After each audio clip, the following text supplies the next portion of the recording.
Welcome to Safe on Deck. For episode 14, I sat down with Commander Kevin Laye aboard Naval Air Station Pensacola. Easy earned his commission via Aviation Officer Candidate School in June of 1990, and he was designated as a Naval Aviator in June of 1992. At the completion of advanced flight training, Easy was selected to fly the legendary F-14 Tomcat, and he took the jet to war over Bosnia, flying in support of Operation Deliberate Force.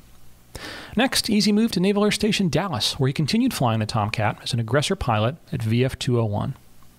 Following his time in Texas, Easy was selected to fly the T-2 Buckeye, instructing Student Naval Flight Officers at VT-86. In 2001, Easy returned to the fleet and transitioned to the F-18 Super Hornet, completing multiple deployments, including a 10-month-long combat cruise to the Persian Gulf for Operation Iraqi Freedom. For his final tour on active duty, Easy served as the Chief Staff Officer for Training Airwing SIX, where, among a plethora of other duties, he continued to instruct in the T-45 Goshawk and the T-39 Sabreliner. In total, Easy completed 79 combat missions flying over Bosnia, Afghanistan, and Iraq, and he's logged over 3,000 hours in 7 different type model series of aircraft, including 594 carrier-arrested landings. Thanks for taking the time to listen. In the future, I plan to continue to share similar interviews with both current and retired military aviators. If you have a question or a suggestion for a future interview, please leave it as a comment below. Safe on Deck, episode 14 with Commander Kevin Laye. Enjoy.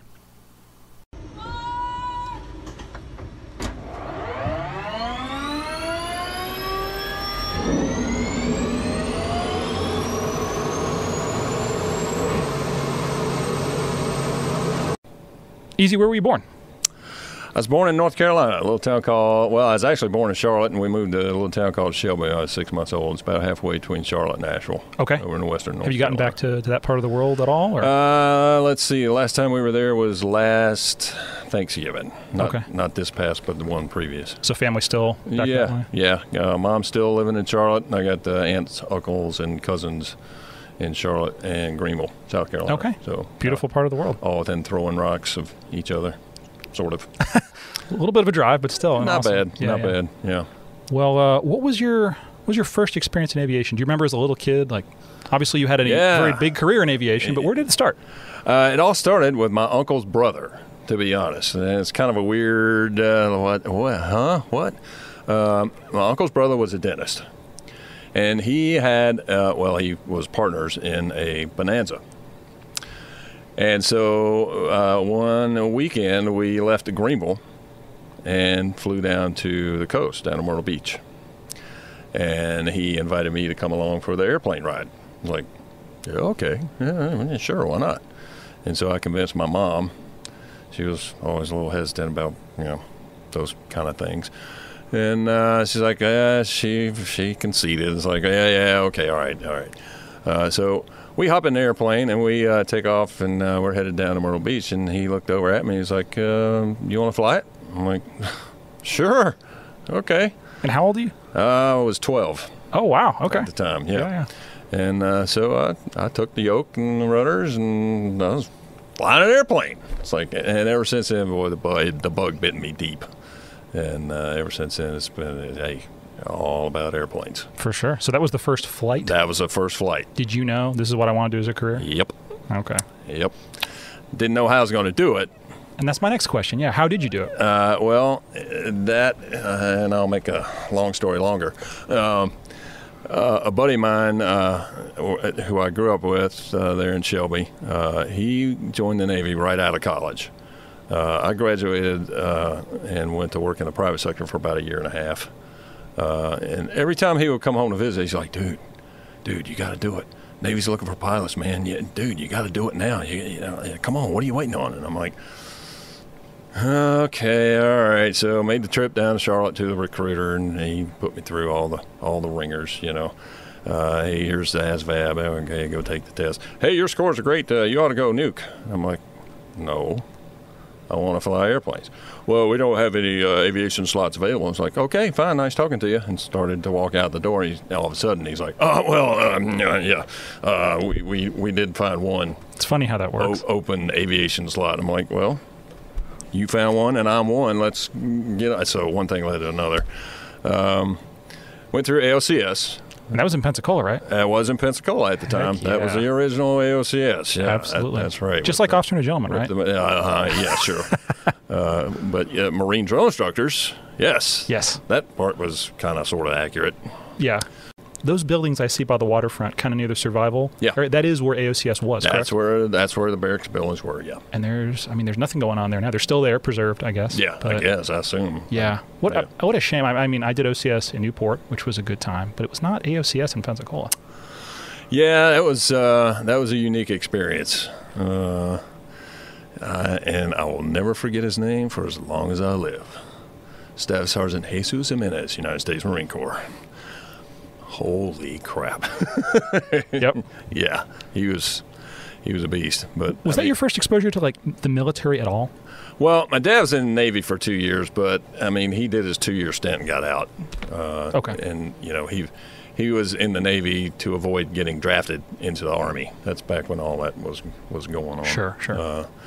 But other than that, I mean, I had great uncles. They kind of removed family members. But I guess what I'm getting at is like, I'm going to sound silly when I say this. There was no internet. There was no way of like learning what you were going to expect. Nope. Did you read anything about it? Was there like a welcome aboard like packet they sent you? Well, yeah. I mean, there's always the welcome aboard stuff that nobody ever reads. That's accurate. Hey, I'm talking honest here. No, I appreciate that. But no, it was kind of trial by fire. Did a lot of folks get attrited? There were probably, I would say, about 40% of my class attrited. My Lord. For whatever reason. Most of them were DORs. Sure. So they drop on request. Essentially, they chose to leave the program. Yeah, they were like, man, no, this ain't for me. Okay. Yeah. And was it all pilots and NFOs in AOCS, or were there anyone else going through with you? Well, it's kind of weird the way they had it set up. Part of those barracks buildings you're talking about was strictly pilots and NFOs. And then the next barracks building, the one closest to the corner, that's where they had the enlisted chow hall, and that's where they had the air crew, enlisted air crew. So they trained down here as well. But no, it was where we were it was either pilot or NFO. What year was this? Do you remember? 1990. I remember what was going on in 1990. I was born in June of 1990. Oh, stop it. I won't ask you what month it was. But that's awesome. What a great time for naval aviation. I mean, especially to get that start. I don't know if you felt that way at the time, but well, at the time, my face was in the sand of Pensacola, and not on the beach. Just to be clear. Yeah, exactly. Yeah. So, what, a 3-month program, something like that? It was supposed to be. We ended up getting extended for 3 weeks because that was kind of the start of the slowdown. And I can't remember what that slowdown was for, but they started throttling back. So the next class to come in got delayed 3 weeks. So they had to have candidate officers, so we had to extend for 3 weeks. So you were a candio for 6 weeks then? Uh-huh. Oh, boy. Well, I mean, top of the food chain, right? Well, sort of, kind of, but a lot better than being a poop. Exactly, yeah. Any memorable experiences other than that DI? There was all kinds of buffoonery. I mean, it's one of those things where you look back and you go, "Oh man, I can't believe we did that." I mean, probably one of the ones that stands out in my mind. One of the candidates lost his ID card somewhere in the mess hall. So, Staff Sergeant Jimenez being Staff Sergeant Jimenez, hey, you're going to go find my ID card. It's like, of course, we were all like this. So here's 16 dudes behind the mess hall in the dumpster, stomping, digging. Yeah. No, and, of course, we never found it. Oh, of course not. No. So the guy, he was pretty ingenious. I don't know where he got the plastic card from, and he was a pretty good artist, and he drew the seals. And he cut out the center hole, and I don't know where he found the picture, but it's one of those little pictures you get you pay a quarter and you get a strip of pictures. So he cut one of those out and stuck it in the middle and left it on the drill instructor's desk. Of course, that didn't go over very well. Of course not. Yeah. But hey, at least he tried, I respect the effort, at least. A for effort, absolutely. That's awesome. Yeah. So commissioned as an ensign in the U.S. Navy? Correct. AOCS. Where'd you go after that? Went to Milton, did my primary at VT6. Heck yeah, that's where I went to. Mighty T-34 Mentor. Yep. Turbo Mentor. The Turbo Mentor. I'm sorry. Yes. No. Yeah. Yes. And put the turbo on there, yeah. And then from there, we moved to Meridian, Mississippi. Okay. Lost 2 years of my life in Meridian. I've heard whoever's from Meridian, sorry about that. Yeah, but, hey. I know. I've heard a lot of folks echo a similar sentiment. What'd you fly in Meridian? T2s and A4s. T2s and A4s. So you obviously knew you were going jets by the time you left VT6. Yeah. Okay. What were the options even leaving? Was it, I'm just going to guess, jets, maritime, helicopter? That was it. That's pretty much it. Okay. Yeah. So then when you get there as a jet guy, you're in the pool with everyone else. Like you're competing for whatever aircraft are out there. There's no... Yeah. E2, C2 So, track. yeah, basically you compete twice. Okay. So coming out of primary, you go, just like you said, jets, maritime, or helo. Okay. And then whatever branch you go into, then once you get through the intermediate and advanced training, whatever pipeline you go into, now you have to compete again for which airframe you're gonna get in the fleet. I'm going to ask probably the silliest question you've ever heard. Why such thing? Oh, well, that's true. I know we're in the training building here. Why jets? I mean, is it something you knew from that first flight in the Bonanza you knew you wanted, or where did that love for where did that come from? That's a good question. I grew up playing sports, obviously, and most guys in our line of work did that. And the primary one was football. Okay. And I just kind of had that streak in me. It's like, hey, I want to be a hunter killer. Sure.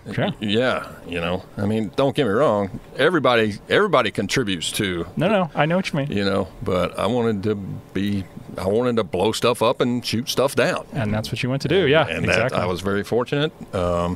I did well at the boat, in CQ. And what did you take to the boat? Was it both aircraft? Yeah, we actually went in both. Okay, the T2 and the T2. A4. Yeah, we got 6 traps in a T2, and then we got I don't remember now. I think it was 8 or something like that. Okay. 4 all day, I'm guessing. Yeah. Okay. And was it down here? I know there was a training carrier in Pensacola at one point. There was at one point, the Lexington. Okay. Yeah. And it was still based here when I was in AOCS, but then by the time that I made it through Milton and through Meridian, they had already retired it. Okay. And they were using fleet carriers. So you're just East Coast, West Coast. I think a lot of guys do it out of Key West or out of, was it North Island or something like that? Yeah, we went out of Key West. Okay. Oh, what a hardship assignment that was. Twist my arm. Yeah. What was that first time seeing the back of a boat like in a T2? Honestly, it's a little nerve-wracking. I mean, we do lots of FCLPs, and, fly the ball, okay, and then, but when you're doing it for real, over the water, fly the ball, yeah, there's water below. I'm not looking at it, but I can see it. Okay, all right, water, steal. I'm still flying. Yeah, and there's the stop. Yeah, okay, roger that. The catch shot, everything you thought it would be? Oh, and then some. Yeah. First time they shot me out the front end of a boat, it's like, man, and I'm not going to use the words that I use. But you can, it's okay. I can't believe they're paying me for this. Yeah. Oh, yeah. And then later on, when I went to Oceana and flying to Tom, that's when we did our first night CQ. And again, getting shot off the front was like, holy, yeah. I can't believe they're paying me for this. And then that night, 3/4 of a mile behind the boat, and it's dark and it's overcast. There's no starlight, no moonlight, no nothing. I mean, it's like no horizon. No, none. And the flip side of that coin is they're not paying me enough for this. Yeah. So, but over time, I would say you get used to it, but you don't. I mean, the daytime stuff got to the point where it is almost enjoyable. Okay. As long as the seas weren't doing crazy stuff. It was, okay, I got this. But nighttime, nope. This is going to be a really simple question, which I'm sure you're gonna chuckle at. But the T2, was it the B? T2B or T2C? T2C. T2C. So 2 engines. Straight wing. Yeah. Pretty predictable back there behind the boat. What I'm getting is that's probably a big step up into a TA4J. A lot faster, a lot more higher performing airplane. And I don't want to get too technical with it, but it was a little bit different where the A4 was more like a fleet air. Well, it was a fleet airplane. It was, yeah, absolutely. But the T2, where the engines are on the they're on the bottom of the fuselage. So every time you add power, the nose would want to pop up. So that was exactly different than the fleet airplanes. Really? Yeah, because essentially you had centerline thrust coming out of the middle of the airplane. Absolutely, yeah. So you could do whatever you wanted to with the power, but you had to manually move the nose. Okay. Whereas in the T2, if you had a power, the nose went, and so you had to. A little bit of negative learning. You kind of had to, yeah. Yeah. Okay. But A4, man, that thing was solid as a rock, and that Tom was too until he got underpowered, and then it turned into a brick. and then it's all challenging. And then it's like power, burner, wave off. Yeah, everybody gets excited. I could imagine. So the TA4, was it TA4J? So TA4J. Two-seater? Okay. Yeah. And obviously I mentioned both these aircraft are two-seaters, but there's no one in the back seat. It's all you. For the first, going through the FAM syllabus, okay, and the first part of the formation syllabus, FAM's instruments, and then you get into the formations, and the first part of the formation was student and instructor. Yeah, of course, yeah. Sorry, I meant at the boat. I should have been more clear when I mentioned at the boat? At the boat, it's all you. Yeah. And why, I want to ask another silly question. I assume that's because there's really no inputs a guy in the back seat could make to save you at that point. Is that a fair statement? That is a fair statement, because essentially at that point they hand it off to the LSOs. Okay, and you're flying what the LSO tells you to fly. Exactly. Okay. Yep. Yeah. Sorry. No. Circling back though, the A4 I've always thought was such a beautiful airplane. Oh, that thing was it was a blast. I'm told it's real small though, real tight. The canopy rail itself, I had to turn sideways to close the canopy. No way. Yeah, with you're all the about my flight gear and height. stuff on. I had to turn sideways to close the canopy. And then once the canopy's closed, turn back, and then underneath the canopy rail, the way the fuselage is shaped, it's kind of rounded. Yeah, there was some room under there. You could kind of move around a little bit. But then when you had to give hand signals, like radio frequency changes and stuff, exactly. You lean over and get the arm up. I would have never thought it was that small. I mean, you're 6'2", 6'3"? 4. 6. Okay, that's a good point. So you're a little bit taller than me. Man, that's a tight little fit. Yeah, it's like strapping on a go-kart. Yeah. It was awesome. Heck of a go-kart, though. And you breathe on the stick, man. It's whack. So very sensitive. Mm-hmm. I mean, is it real systems intensive, or is it a pretty simple machine? It's pretty simple, actually. I'd say this to a Tomcat. Yeah, it's probably very simple. Well, and compared to a Rhino, Tomcat's pretty simple. I mean, they really? added some stuff over the years with okay. with the Tomcat, but compared to what they have now, man, it's nothing. All right, so T2, TA4J. When do you down select to your fleet aircraft? What's that moment like? Where did you rack and stack, or even the options? Well, for us back then, when we finished up the last syllabus section that we did was BFM, dogfighting. Okay. Yeah, basic fighter maneuver. Yeah, basic fighter maneuver. For those of us who are ignorant. Yeah. Yep. Okay. Dogfighting, and so I came back from my last BFM flight, and the skipper was waiting there on me like, oh, what did I do wrong now? And he came running up to me with the soft wings, the patch, Big day. And he stuck it on there and just went wham! I was like, Skipper, is that all you got? I don't think that made him very happy, but anyway. Tomcats East Coast, congratulations. I think he had a meeting to get to or something, and I was like, and that's what you wanted. That was number one? Yeah. Wow. Yeah. Okay. So, I mean, yeah, why not? Dude, I've been living under a lucky star for 56 years now. Yeah. I mean, yeah. It's crazy. So I'm guessing Tomcats East, Tomcats West. What else was out? Yeah, Tomcats East and West had A6s. East, okay. I think they were still out west at that point. A7s? I think there was one A7 squad. They would have been standing down at that point. Yeah, they were on the way out. Tooth. A6s. Hornets were coming up and online. Okay, maybe so we'd call them legacy Hornets now, but and then we had and we also had Prowlers. Okay. Yeah. Yeah. You chose well. I think so. Okay. Of course, you ask any of those other guys, they'd probably, it's the best thing flying. Of course. Yeah, and everyone's going to say that about their community. Exactly correct. Yeah, and that's that's one of the things that we not stress, but that's one of the things we bring up to the kids coming through here, and I call them kids because number one, they're less than half my age, and number two, big, they're my kids. Yeah. That and, mentorship is an important part of what you do. That's one of the things I bring up to them. It's like, look, it doesn't matter if you go E6s or P8s or E2s or Rhinos, growlers. It doesn't matter. Whichever community you go to, you're going to fall in love with it. And we all have pertinent parts of the game that hey, we couldn't do what we do without one of the parts missing. Yeah, absolutely. Yep. And we us old gray-haired guys, we kind of stress that, you know.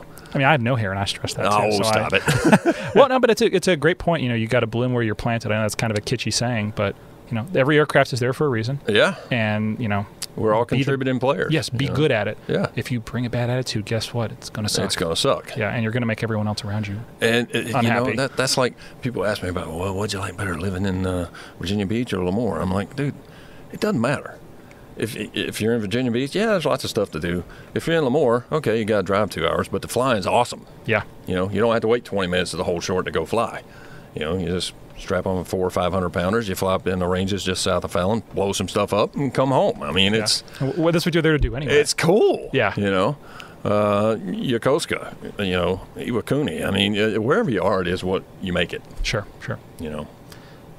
East Coast was where the FRS was, right? Or was there an East and West Coast FRS? That's where. Well, there was at that point in time. Yes, there was East Coast and West Coast. Okay. VF 101 at Oceana. Okay. And what was it? 124, I think it was VF 124. I believe it's been too long.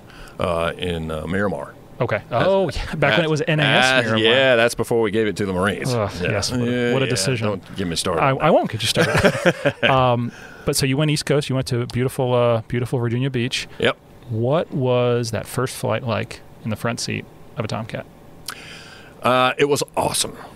Now, I first went to Oceana in 90. I got my wings in 92. Okay. And went to Oceana, and I was promptly stashed at the RAG for almost a year before my class date. So they put me to work. Okay. In the SCEDS office. Okay. Which actually ended up being a hidden blessing. Yeah, it's a lot of hard work, but it is a lot of hard work. But I got to know all the instructors, and they all got to know me, which that paid off on down the road. Just don't be an idiot. Don't be an idiot. People remember you. You can bleep this out later, but don't be an asshole. No, I think that's that is absolutely right. Yes, because these are people you're going to serve with later. Exactly correct. Okay, because everybody leaves the RAG at some point and goes back to a fleet squadron, and guess what? As a department head. When the instructors go back, they're department heads, and guess who you're going to be working for? Yep. That's a long time though, a year. Yeah, but you know, it paid off. I got lots of study time. I got lots of sim time. Again, I got to know all. It worked out great. Could you get any flights in the back seat at all? Was that a common thing? No, I didn't really get any backseat flights, but I say I got lots of sim time. No, and that exposure is critical. Oh yeah, pattern recognition. Just working the switches. Being in the sim. Yeah. But let's see. After that. Finished the RAG. It took me a total of about 2 years to get through the RAG. Wow. What is the RAG syllabus? Is it obviously those basic couple flights? That first flight is just a basic... it's a bunch of FAMs and then a bunch of instruments. Okay. And then you kind of start getting into the mission-oriented stuff. Okay. You know, and that's at first, you know, it's mainly, especially going through the FAMs, it's pilot for the first few flights, and then you do pilot instructor Rio.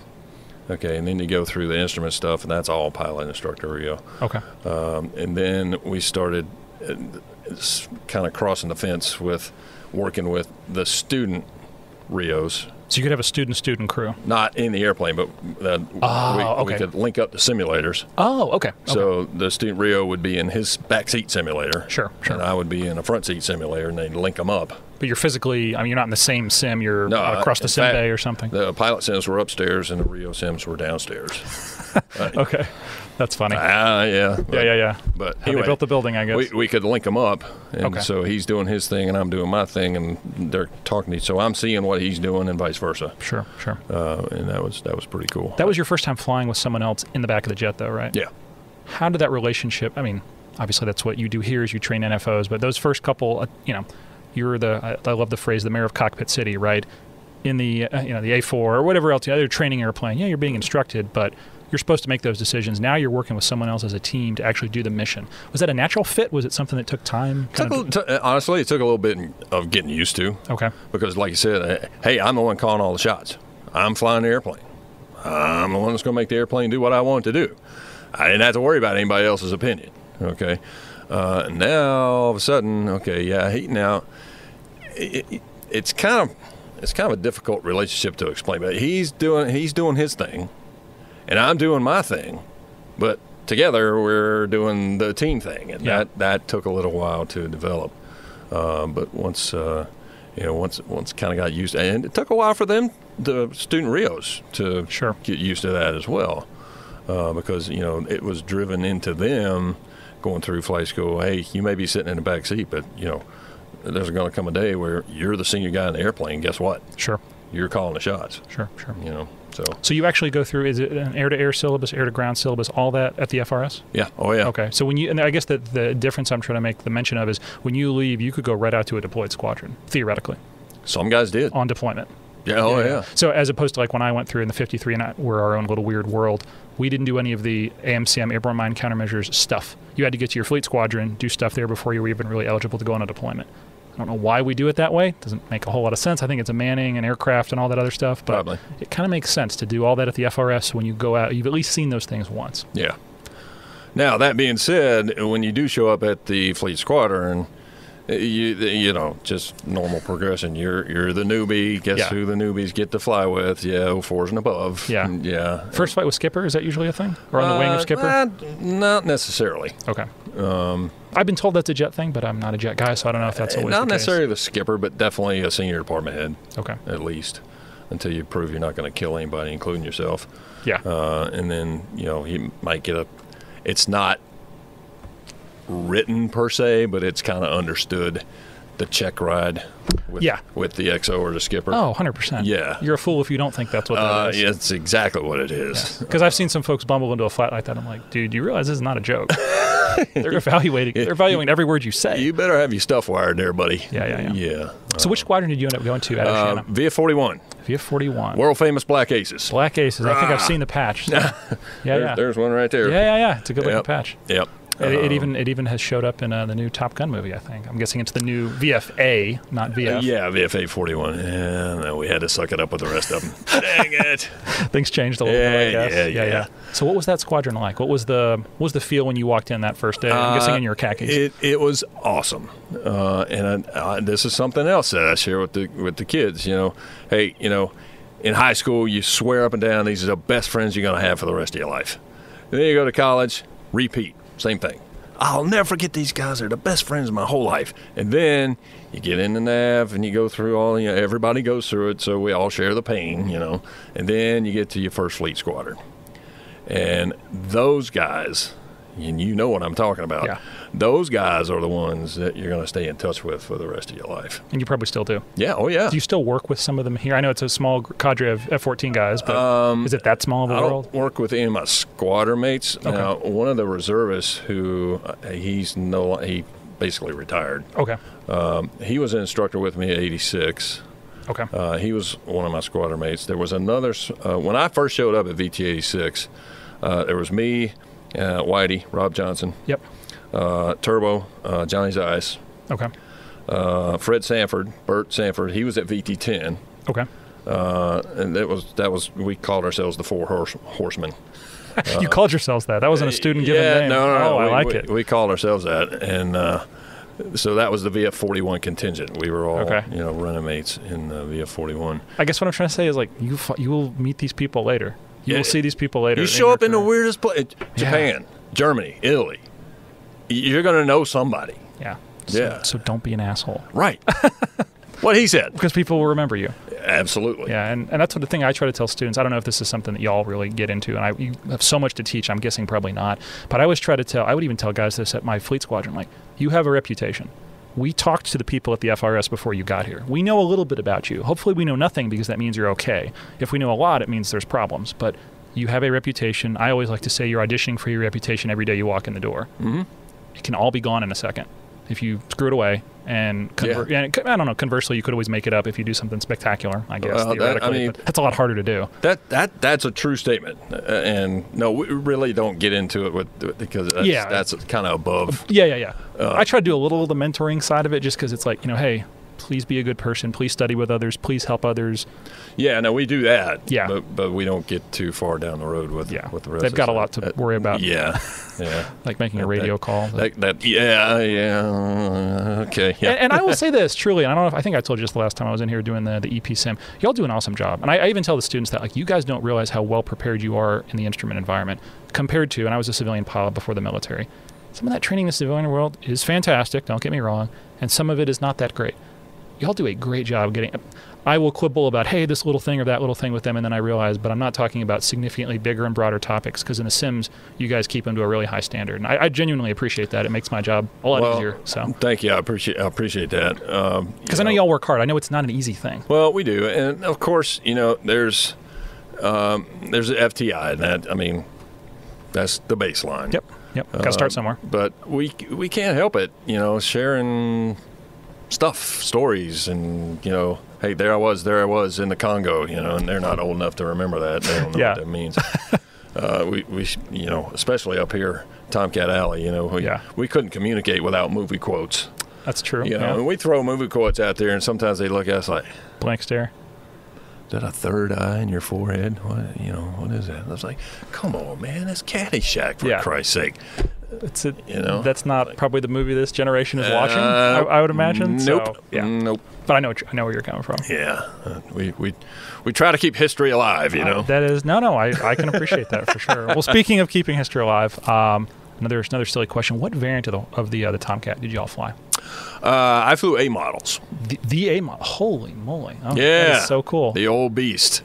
Underpowered, as I've read. Is that a fair statement? True. Was it the Pratt? Was it Pratt engines, GE engines? Yeah. Okay. No, the Pratt & Whitney TF-30s. TF-30s. My family will be very upset when I say this because my folks worked for Pratt & Whitney in Connecticut, in Hartford, Connecticut. I've always heard the saying, if it says Pratt & Whitney on the engine, it better say Martin Baker on the seats, which I always thought was terrible, but I've also heard a lot of good things about General Electric engines. Sorry, just what I've heard out there. I don't know if it's quite that dramatic. I will tell you, I flew the A's for a living. That's why I flew in the fleet. Sure. But I did get a handful of flights in the B when I was at the RAG. Okay. And the B had the big GE engines. So, you go from 17,000 pounds of thrust in afterburner per engine in the A to 30,000 pounds of thrust per engine in the B. That's a lot. That's huge. Yeah. And the first flight I got in the B, the the first flights in the B were with an instructor pilot, so we didn't kill ourselves because this thing was way overpowered. He's like, okay, so one of the demos that we did, we started at 200 feet, 250 knots. Okay. And he's like, okay, go full burner. Oh yeah, baby. All right. Back in the seat. It's like, okay, here we go. There's 300. Okay, now pull 60 degrees nose high. I'm like, what are you, stupid? It's like, trust me. I'm like, okay. 60 degrees. And we maintain 300 knots. All the way up to 30,000 feet. Something crazy. Good Lord. Yeah. It's crazy nuts. I mean, you're burning gas doing that. Oh, glug, glug. But yeah, that's the kind of power that thing had. Wow. And I don't know if the story's true or not. When the Tomcat first came out, they were supposed to have the big engines, but they weren't ready. They weren't ready. Yeah. So they had to have some kind of replacement. So the F-117s, they use TF-30. Yeah, I'll throw those in there. Those will work. Okay. Interim engine, basically, to get the airplanes out of the fleet. That lasted, a long time. I'm told compressor stalls, is that a pretty prevalent thing? Yeah, if you didn't treat the engines right, they'd let you know. And that was just mostly, was it AOA related, or basically you as the pilot with jockeying the throttle, or both? Both. Combination of both. Okay. So you can't fly like an asshole, put simply. In all my years of flying Toms, I had one compressor stall. Wow. How did it present? Was it that machine gun, or was it something different? No, it was a considerable boom. Okay. Yeah. Fire out both ends type thing? Rumor has it, I never saw it, but rumor has it that people saw fire coming out of the intakes, and it's like, wait a minute, that's not where the fire's supposed to come out of. Yeah. It's supposed to come out You say people saw it. Were you down low when this happened? Or? No, other aircrew. Other jets. Oh, yeah. Okay. Like, that'd be disconcerting to see fire come out the front. Dude, you got fire coming out. You all right over there? Yeah, I just got a compressor stall. All right. And, of course, we cheated on the recovery. It's just, instead of doing the whole bowl face, and nobody's listening to this, right? We would just, real quick, off and back to idle, and clear it. Really? Yeah. Okay, and that was just kind of an accepted type. Yeah. You know what the airplane actually does. Yeah. Gotcha. Yeah. Was that an airplane? Was the Tomcat one that you had a lot of tribal knowledge, or were you guys still? Absolutely. Okay. Were you still kind of learning, including writing the maintenance guys? Oh. Okay. Oh yeah. Okay. Yeah. I mean, they were all kind of super secret isms, like just as one example. Okay, say, and the ramps and the intakes had programmers. Absolutely. And it was all based on indicated Mach. So the higher the Mach number, the programmers would move the ramps down. Correct. Okay. Well, sometimes the programmer would say, no, I'm done. All right. So we had 2 small panels of circuit breakers in the front, and in the back, the Rio was surrounded. 8 panels of circuit breakers. I'm not 8 panels. 8 panels. How do you even get to them all? Big panels. Well, I mean, they're all around the seat and all that. And so the programmer's not working. Okay, roger that. So we had those in the front. So we'd pull that one, push that one in, pull that one out, push that one in, and now all of a sudden everything worked. Don't ask me how, don't ask me why, but that's, and there were little isms like that. Good Lord. Yeah. And this isn't stuff that's like written down per se?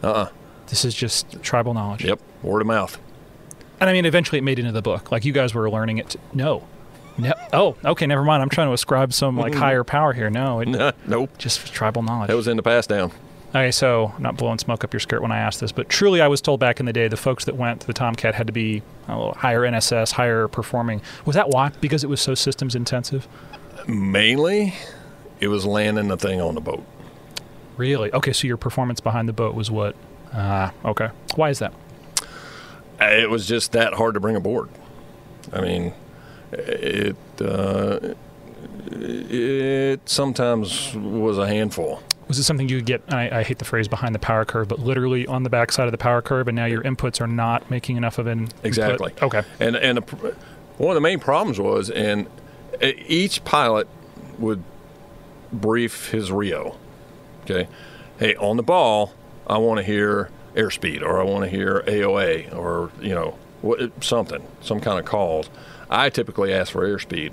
Reason being, because that thing was so big and so heavy and had so much inertia that you could pull some power, and it's kind of like a big 18-wheeler. It'd take a little while for that to take effect. Sure. And if you didn't catch it in time, oh boy, and now it's off to the races. Okay. Up and down, up and down, up and down. Makes sense. But if you can, control, okay, pull a little power, the attitude stays exactly the same, but the airspeed's decreasing. And that's why I always ask for airspeed. AOA stays the same, but the airspeed's decreasing. Could you throttle the speed brake, or was it all the way out or all the way in? We typically landed with it all the way out. All the way out. Okay, so you could suck it back in, and I'm told the engine had like a little bit of a spool time. Spool up time. So you would keep power up, but the board out, and just kind of. I don't know what the right term is. Once the boards are out, leave them out. Oh, you'd leave them out. Yeah. Okay, but if you needed to in maybe an emergency or whatever, you could suck it back in and kind of get a little bit of oomph. Is that a fair? Yeah, if you had to. Okay. If you had to. I don't know what I'm talking about clearly. No. I've heard of the older series of jets that was a bit of it's not a Super Hornet, right? The engine was a little bit slower to respond, so that was kind of a way you could cheat, was by playing with the boards. There's all kind of ways you could cheat. and that was one of them. Okay. The other one, and the LSOs, if there are any LSOs out there listening, you know exactly what I'm getting ready to talk about. DLC. Direct landing control, I think is what it stands for, or direct lift control. Okay. So when we put the flaps down and we arm the spoilers on top of the wing, and the spoilers would come up about a third of the way. Not all the way up, just about a third of the way. And we had a little thumb wheel there on the stick. And if we started getting, hey, we're going up, rather than pull a whole bunch of power, then we get into the problem I was just describing, okay?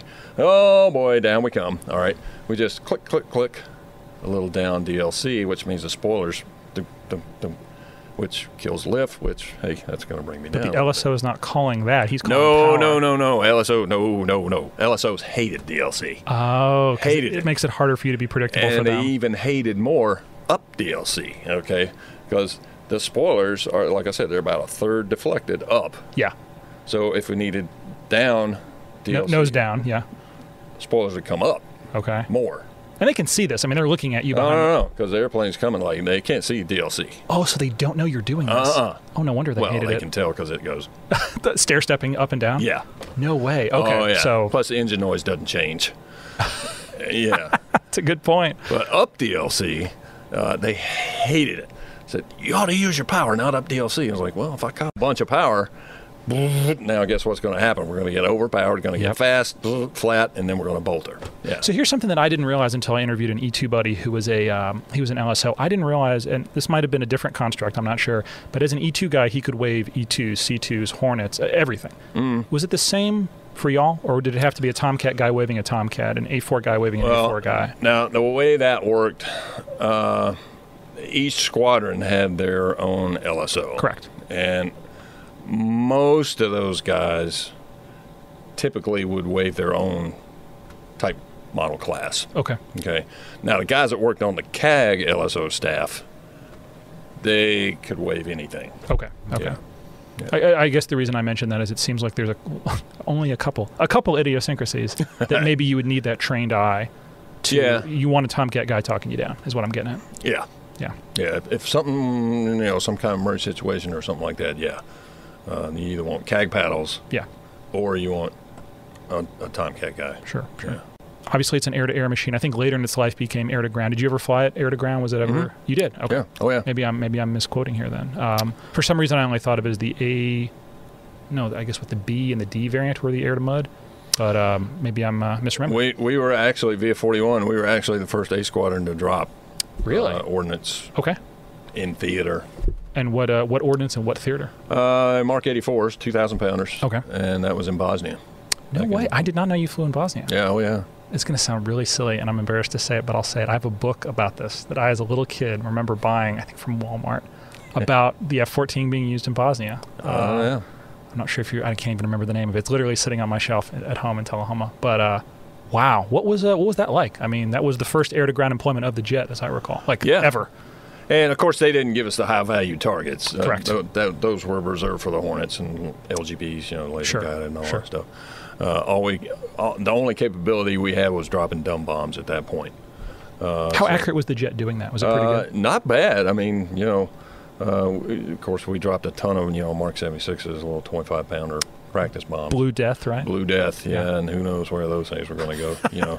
So it was. That's why I was curious. Is that a pretty accurate tool? I know it's got like a little smoke charge in it or something. It's not bad for what it does, but okay. You get one with a little bent fin or something like that, and yeah. Okay, I hadn't even thought about that. Yeah. All right, it's only as good as the fin. Exactly. Okay, but the Mark 84, I mean, dude, that's a big bomb. They pretty much go where you tell it to go. Okay. That's a lot of inertia, and it's moving.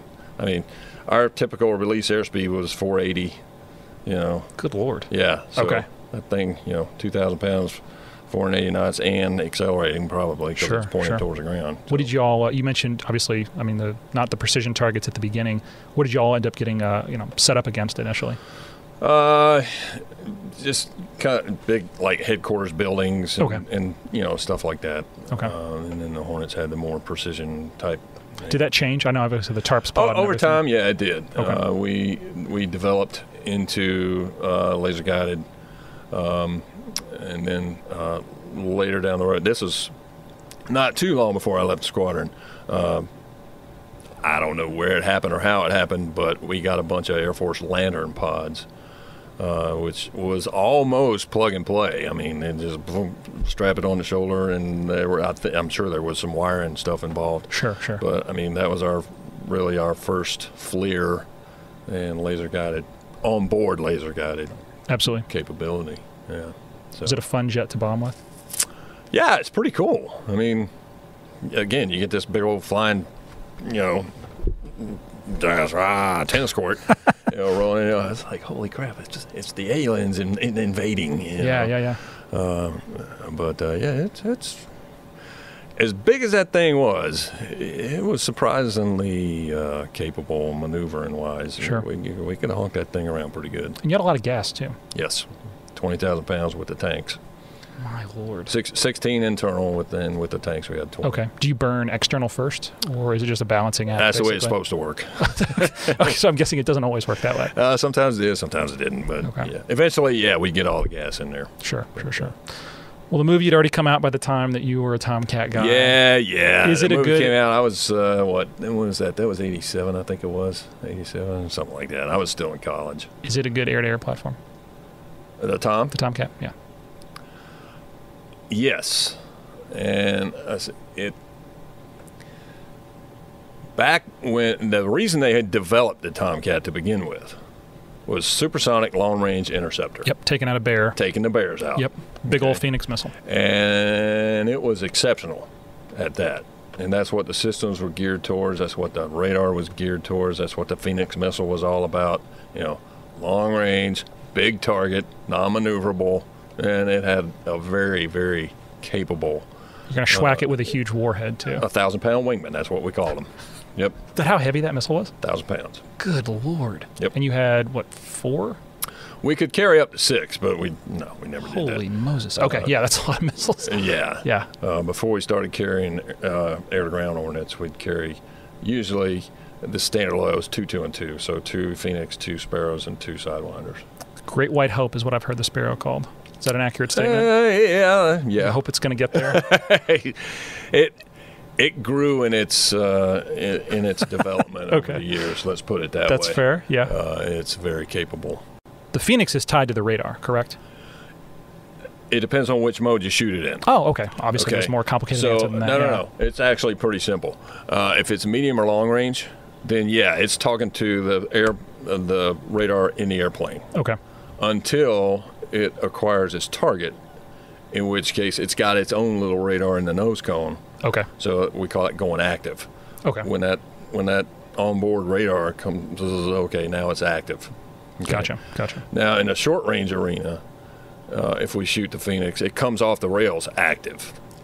So it's not even doesn't even care about you. I don't care about the airplane. I'm on my own. It's like a big Sparrow, technically, theoretically. Well, no, not even. No, because a Sparrow needs your guidance. Okay, yeah. I'm mixing terms here. I apologize. No. Sparrow is it needs to ride the wire. And you've got a huge radar on that jet. I mean, in the nose, it's incredibly powerful. Yes. How did it compare? And I'm jumping forward, and I'll jump back. But how did it compare to the Hornet radar? Did you miss having that big thing when you were in the Hornet? Well, now I flew the Super. Okay. All right. So the Charlie had the APG-65. Yep. Okay. And it was very capable medium to short range. And the AUG-9, when it was working, okay, was very capable long range to medium range. Yep. But I mean, it could kind of fake it and get by in a short range arena. Okay. But the Hornet, holy crap, dude, that thing! I mean, medium range in, forget it. Yeah. Okay, and that was the old APG-65. Now they're up to AESA radars. Yes. Which totally different ballgame. Completely different ballgame. And I understand very little about it other than what my Hornet buddies tell me, and it sounds like it's just incredible. Oh, it's speaking radar-wise, it's the best thing since sliced bread. Yeah. Yeah. Did you ever get to fire a Phoenix? Did. 2 of them. Really? Yep. Where at? What against? Had a long-range shot and short-range active. Okay. Why? Was it just keeping you proficient, making sure the weapons were still good? Yes to both. Okay. Yeah. Magoo or Key West? Or? Actually, our shoots were out in Whiskey 72 off... off of Oceana. Outer Banks, yeah. Really? No, way out. Well, yeah. You don't want to smoke an airliner accidentally. And we were also pointed away from the beach when we pulled. Shot against drones. Okay. Unmanned drones. Good hits, I'm hoping? I was very fortunate. Heck yeah. 2 for 2. Oh, wow. Yeah. That's really cool. I bet that's a really great feeling. I mean, that's literally the epitome of what that airplane's designed to do. Yeah, and, honestly, it's like pull the trigger and hope, You've done your part. But, both watching both of those, I mean, the long-range shot, it comes off, and at first, you can feel it come off the air, like, okay. All right, baby, come on. You're waiting for it to light. Yeah, exactly. It takes 1 to 2 seconds for the motor to ignite, and then it does this, and a big smoke trail. And long range shots, it does this maneuver. It goes up into the ionosphere somewhere, and then the motor burns out, and then you can't see it anymore. And then so now it kind of does this. So it's using that energy. Yeah, okay. Exactly. And now it's gone active, so it's acquired its target. So now it's doing whatever steering it's doing, and then you see the. So it's quite the show. It is, and the short range. active shot is too, because when that thing comes off, man, it's honking, it's pulling lead, it's pulling, boom, and it's pretty awesome. 2 for 2. That's pretty sweet. Yeah. What about, like you said, you were blessed. What about Sidewinder? Did you ever get to fire one of those and aim it? Yeah. Yep. In fact, I got to shoot the 2 Phoenix. I had 1 Sidewinder shot and 1 Sparrow shot. Wow. So a little bit of everything. Yeah, trifecta. That's awesome. Was that a common thing? Did most folks get to do that, or? I wouldn't. Yeah, pretty much. I mean, I would imagine it's your weapons system. Pretty much everybody got to shoot something. Okay. And most everybody got to shoot multiples, either Phoenix and a Sparrow, or a Sparrow and a Winder, or something. But I mean, a Phoenix is not a cheap missile, or it was not, I guess I should say. No. It's not something they're just going to fire off like firecrackers. No. Yeah, you want to make sure you do everything right. You as a team do everything right. Yeah. Wow. What about the gun? Oh yeah, that thing was awesome. Air to air, air to ground. Yes. Both. Yeah. Never in anger. Okay. But the air-to-air, we would tow a banner 1,500 feet behind. We call it the tractor, but it's another Tomcat. And, oh, really? It's another Tomcat? And 1,500 feet of cable. Okay. And then the big target. And then we would practice air-to-air with that. They'd paint the bullets different colors. So to see who hit. Yeah, to see who hit what. And, okay. And then the air-to-ground, they had scoring ranges. Where was the one? The main one we used was in Vieques. In Rosie Roads. Yeah. Yes. Yeah. It was a scored range, and we would practice there. And that was pretty cool too. I bet. Yeah. Was it a good airplane down? I mean, like it's a big airplane. Was it? It's not an A-10. Obviously, it's not going to turn like an A-10, a straight airplane. You just have to manage your energy, I'm guessing. Yeah. Okay. And, a 10-degree dive, and we're doing, 360 or 420 or 480. It's moving. Coming downhill. Yeah. So at those airspeeds, it's pretty maneuverable. So okay. You've got energy on the airplane. Yeah. The wings move? Yes. Obviously. Is that something that's pilot commanded? Is it, at certain airspeed ranges, you want the wings, full forward, obviously, if you're landing behind the boat, right, all the way back for going fast, and we've exhausted the limit of my knowledge on where the wings would be. All the way out, they're at 22 degrees. Okay. All the way back in the flying configuration, 68 degrees. Okay. And then for parking the airplane, especially on the flight deck, it's called oversweep. It's 72 degrees. Oh, wow. And actually, at 72 degrees, the wingtips are over top of the horizontal stabs. Really? Yeah. So that's got to look weird. You can't fly it in overspeed, obviously. Oh, gosh, no, yeah. But even at 68 degrees, I mean, they're pretty far back there. Yeah. To go back to your question, we could move them 3 ways. Number one was the primary mode, the programmers, the same programmers that work the ramps and the intakes, as a matter of fact. They also work the wing sweep. Okay. And it's all based on indicated Mach.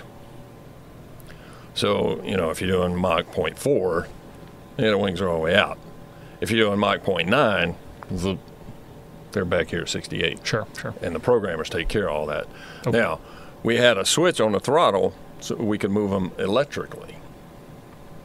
Yeah. Why would you want to move them electrically? For coming into a break or, whatever. Hey, let's cool the break with the wings back. And then you just got to get them forward as fast as possible. Ask any fighter guy, it's all about looking cool. 100%. Yeah. You got to look good in the break. So, we can move them electrically with the switch. Or the last-ditch effort, if for whatever reason wings aren't moving, we had a little handle down here by the edge of the seat by your thigh, and it had a cover on it. So you lift the cover up, pull the handle up, and then you can move the wings manually. Yeah. And in fact, that's how the F-117 dudes did it all the time. Huh. Okay. Yeah. First generation of swing wing. That's how they had to move the wings. So they put that in there, I guess, in case last ditch effort. Hey, I got to get the wings out. I got to land this thing. Sure. And you could land it with the wings back, but your touchdown speed would be like 210 knots or something. Not aboard the boat. No. This would be an emergency capability on land. Not aboard the boat. No. Did you practice that maybe in a sim or no? Not even. Okay. No. And you're going to overspeed the gear, I'm guessing, by doing yes. that. Yeah. I mean, at that point, you're just trying to save the airplane. Exactly. Yeah. And if you need to save the crew, you have the handle for that. So. Yep. You got it. First fleet tour, first operational tour. Where'd you all go? What'd you do? That was in '95. We were on the Roosevelt. Okay. And we did a summer med cruise. Okay. Which sounds very romantic. Let's see. We stopped Majorca, going in to the Med. And then we kind of kept heading to the east, and then all this stuff in Bosnia started kicking up. We were supposed to go to a couple of other places that got... Yep. And we ended up spending a lot of time in the Adriatic. And then the port calls that we did have, we go down around the corner, and we went up to Corfu. Okay. We did get to go to, what was that? I think it was Athens. I think it was. And then we went through the ditch and went through the Red Sea, or you know where I'm talking about. Going to the Middle East, yeah. Yep. And then... was it just the one carrier? Because I think back in the day we had a little bit bigger presence. Back then, I can't remember if there were two of us or just one. Okay. That was Southern Watch. Operation Southern Watch, okay. Yeah. Enforcing the no-fly. And honestly, there wasn't really much going on. Okay. I mean, we did a bunch of reconnaissance missions. We strapped the camera pod. TARPS pod, right? TARPS. And I was about to ask with Bosnia, I know the TARPS pod kind of found its own there. Tactical Air Reconnaissance Pod. Okay. Just a really fancy camera. Yeah, exactly. Yeah. Is it a mission y'all enjoyed flying, or was it just kind of you're the camera bird today? Just something you did. I mean, for you up front, what is there to do other than just stay on the course that they... That's pretty much it.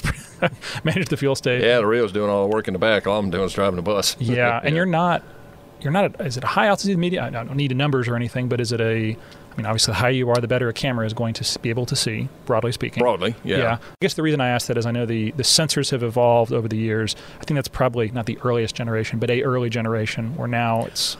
It was a fairly early generation, obviously a step up from the RF4. Yeah, big time. Yeah. Wet film cameras here. Yeah, but we utilized all three. We did some high altitude stuff. We did some medium altitude. We did some low level stuff too. Gotcha. And obviously the granularity gets better the lower you get to the ground. Absolutely. But we did some of that, and then again we were the first Tomcat squadron to get they called it the digital TARPS pod. So it didn't actually have a film camera in it. Correct. It had a digital camera. And sometimes it worked, sometimes it didn't. But the whole premise behind the digital camera was, hey, we could take pictures with the digital camera and then use encrypted radio to send it back to the boat. No way. So this is an early version of Link, I'm guessing? Yeah. So they could get almost real-time imagery rather than us, taking film pictures. And then it was funny to watch these guys work. Whenever we were doing no kidding reconnaissance for real stuff, we'd be the first ones down to land because they needed that film. They needed the film, and they'd always come hot print. So all the the camera guys, they run out there and we ain't shut down yet, and they're all up in there, pulling in, and they grab the big canister and boom, back to Civic or wherever they went with it. But with digital, you're the popular guys because you have that data immediately. Not immediately, but pretty darn fast. Well, I say that was the premise behind. Yeah, and sometimes it worked, and sometimes it didn't. They were still making tweaks on it. Sure, but it's the world we live in now with constant overhead intelligence. Oh yeah, I know. But it had to come from somewhere, and people had to learn those hard lessons. Yeah. Yeah, but you had a lot of gas, so you had a lot of endurance, I'm guessing, compared to probably that's the biggest complaint I've heard the baby Hornet guys talk about that had Tomcat time. I was like, we just don't have the legs. It's not as big of an airplane. It doesn't have so much fuel. And how it is. I mean, everyone's going to complain every about community something. Gives the other community a ration of it. Exactly. Yeah. You know how it goes. Yeah. And we call them baby hornets, and they hated it. And they call us Turkosauruses and flying tennis courts, and all that stuff. And it's all in jest. When it came down to it, obviously we're all on the same team. Absolutely. But those guys, the Hornet guys, they'd launch off the front end of the ship. And you're familiar with fuel ladders. Yep. The young That's all you're thinking about. The young guys have no idea, but I tell them, hey. And there have been a couple of them who, I said, I'll draw it out for them. It's like, this is a fuel ladder, okay? When you get to the big ones and then you got two engines, you're burning twice as much gas as this thing is, at least. Yep. And you say, okay, I'm burning 1,500 pounds a minute. And they look at me like, 1,500 pounds a minute? And I'm like, uh-huh. Yeah. And that's at your max endurance power setting. That's insane. Yeah. Yeah. And they're like, wow, we only hold 1,000 pounds total. And I'm like, yeah, we burned that in about it. Yeah. Yep. Yeah, the way I always used to describe it to people, in the 53, the APU that we had was basically the engine that's in the training helicopters, the little orange and white ones you see. Yeah. 4,000 pounds an hour, which is not that, again, compared to a jet is nothing, but for a helicopter, 4,000 pounds an hour is insanity. But yeah, 3 engines, it's a thirsty machine. Adds up. Yeah, it does. Yeah. What's something that's misunderstood about the F-14? Because I'll be honest, as a little kid, remember seeing one at an air show. I wish I'd remembered more, but I don't. What is something that for folks that never got to experience it as a war, compared to now the flight deck is all Hornets of one flavor or another. What's something that we, those of us that didn't get to experience don't know? Because I kid about Top Gun. It's a movie. It's got great flying scenes, and that's really about it in terms of accuracy. But it looks like an awesome machine. It looks like it was kind of the pinnacle of that Cold War naval aviation, at least from what I can see. Yeah. But I don't know. I wasn't there. You were. What are we missing out? What don't we know?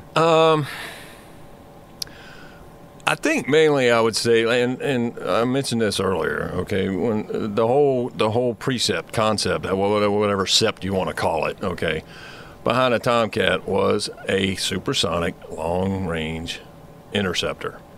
That's what it was designed for. That's what it was built for. And by the way, they say, well, okay, we'll stick this panel in here, for air-to-ground stuff, but nobody's ever going to use it, And then came along the time and age where there were some CAGs and airwing battle group commanders and those kind of dudes. Is like, hey, if I'm going to have 80 airplanes on my flight deck, every one of them needs to have all capabilities. So I mean, you think about it. Before you had the Tomcats, they were the fighters, and then you had the A6s, they were the bombers. And you had the Prowlers, and they were the zappers. Yep. Okay. Yep. And then you had the E2s, keeping everybody in line. And then you had the CODs, bringing the mail. Yeah. I mean, so each plane kind of had its own little thing. And the admirals were like, hey, we don't have enough room for that. And these are the capabilities we need, and we need each airplane to be able to do that. Sure. And that's why there was the big push for the Tom to get, air-to-ground certified and, all that stuff. Sure. And, given what we were given, we kind of made it work. And, we did the best we could with what we were given. But compared to the Hornets and the follow-on, it's like, that's pretty capable stuff, and we can do this, or we can fly Mach 2, that kind of thing. Yeah. We kind of outgrew our capabilities, so to speak. Really? Was it a maintenance intensive airplane when you flew? Huge. Even then? Okay. Huge, and it got worse. And the last Tomcat cruise, that was VF-31. I think it was 31, or at least that's the last one I was associated with. They were up to about 120 man-hours per flight hour. My Lord. I mean, it's crazy. Yeah. And a Tomcat would be parked next to a Hornet, and the plane captains, to open one of the panels on the side of the fuselage, the Hornet plane captain, he goes there and goes, ka-chunk, ka-chunk, ka-chunk, 3 of them. Yep, panels open. And the poor Tomcat plane captain, he's there with the little speed handle going, 100 fasteners. Yeah. And he had to use a speed handle and couldn't use a because it stripped the holes. Yeah. Yeah. It's like, that's just to get the panel open. Even to do the work. Yeah. And so, it was getting pretty bad. Yeah. Because I know a lot of people are nostalgic for, we should have kept the Tomcat around longer. I always hear, the S3, we should have kept it around longer. But I don't think people see that aging airframe side of it at the end of its life, how much it takes out of people. Right. To keep it flying. Yeah. And, it had a great lifespan, and it did lots of good stuff, and it was an awesome airplane to fly. Yeah. It was awesome. So that first fleet tour, I think we already talked about your first fleet tour, first deployment. Yeah. Come back, was it workups, I'm guessing, and then getting ready to go out again? Yeah, we were home for a while, and then we started workups, and then we did the second cruise on the Kennedy. Okay. Wow. Another summer med cruise. Okay. That one was completely different than the first one. How so? There wasn't anything going on at that point in time. Okay. That was in 97. Okay. Yeah, so we were kind of in between Bosnia and Kosovo. Yes. So there really wasn't all that much for us to do. I mean, we kind of went to the Iraq for a little while, and then we came around the corner and into the Gulf for a little while, and then back. And every scheduled port call we had, we went to, and it was. You enjoyed it. Yeah, that's a good way to put it. Yeah, being diplomatic. Yes. I've heard a lot of stories, none of which will probably be repeated now, but yes. Yeah, they're all true. As far as you know. As far as I know, yeah. Any good flying around the boat? I mean, obviously that's what I think all naval aviators seem to talk about or live about, but... Flying in CONUS, under ATC control. It's very different. It is night and day different. Okay. Because out there in the middle of the Pacific or Atlantic, you know, hey, you're 100, 200 miles away from anything, you know, that resembles land. Sure. And depending on, I mean, there were times on the Transpac, we called it blue water ops, and the nearest divert is Wake Island, 270 for 800. Good Lord. Yeah. Yeah. So you are coming back aboard, you know, you're barricaded or ejecting alongside. Those are your only 3 options. Is that, or you need 2 tankers to get you there. Yeah, which is not going to happen. No, that ain't going to happen. Good Lord. Okay. But out there, you know, flying around a boat, you know, there is no ATC control. It's big boy theory. Sure. You know, and there's pretty cool flying going on out there over the water that not a whole lot of people know about. I was going to say I certainly don't, because it's not I lived on an island. I lived in Bahrain. I was land-based. I was not a carrier guy. Yeah. I only know the stories that people have told me, so I can't. And you know, some of the good deal flights, you know, there's not an extensive mission planning evolution going on with it. Okay. For example, hey, one of the destroyers needs you to fly missile profiles. It's got to be fun. Okay, roger that. Yeah. Okay. So here we are flying these missile profiles, and we typically do a high to low, you know. Okay, you're emulating some kind of a threat, basically. Air-to-ground missile threat. Okay. Typically start up high, and then they zzz down, you know, like the missiles go down like 20 feet. Good Lord. You're not. we ain't go that. No. We'd go to 50. We go to. Still, though, that is low. Yeah. God, 50. I mean, 50 feet in a helicopter. I'm putzing around at 120 knots. It feels... okay, not that dramatic, but it's still, that's low. Yeah. And you're at probably what speed? A little faster than 120 knots? A little bit. I multiply 3 or 4. You're getting close. Oh, God. Not supersonic. We couldn't be supersonic. I'm guessing, and is that just like an airframe limitation? Is that a safety limitation? I don't even know what would happen if you were supersonic that low to the water. Well, the main reason we couldn't be supersonic is it would blow the windows out. Oh, no shit. Especially on the helos if the doors were closed. Yeah. You get that ka-thunk. So I'm guessing that's something someone learned through experience. Good Lord. Okay. Yep. Those are fun. And then, you know, hey, call up the boss, call up tower. Hey, request a flyby. Yeah. Port sides, stern to bow, approved. Okay. Roger that. And, you know, the flight deck guys, they loved it. Of course. You know, everyone loves it. Let's be honest. And if you don't love it, there's something wrong with you. Right. And we love doing it, obviously. Yeah. Okay, here's the keys to the kingdom. Yeah. Don't mess it up. I think that is the greatest thing about naval aviation is there's a lot of trust given.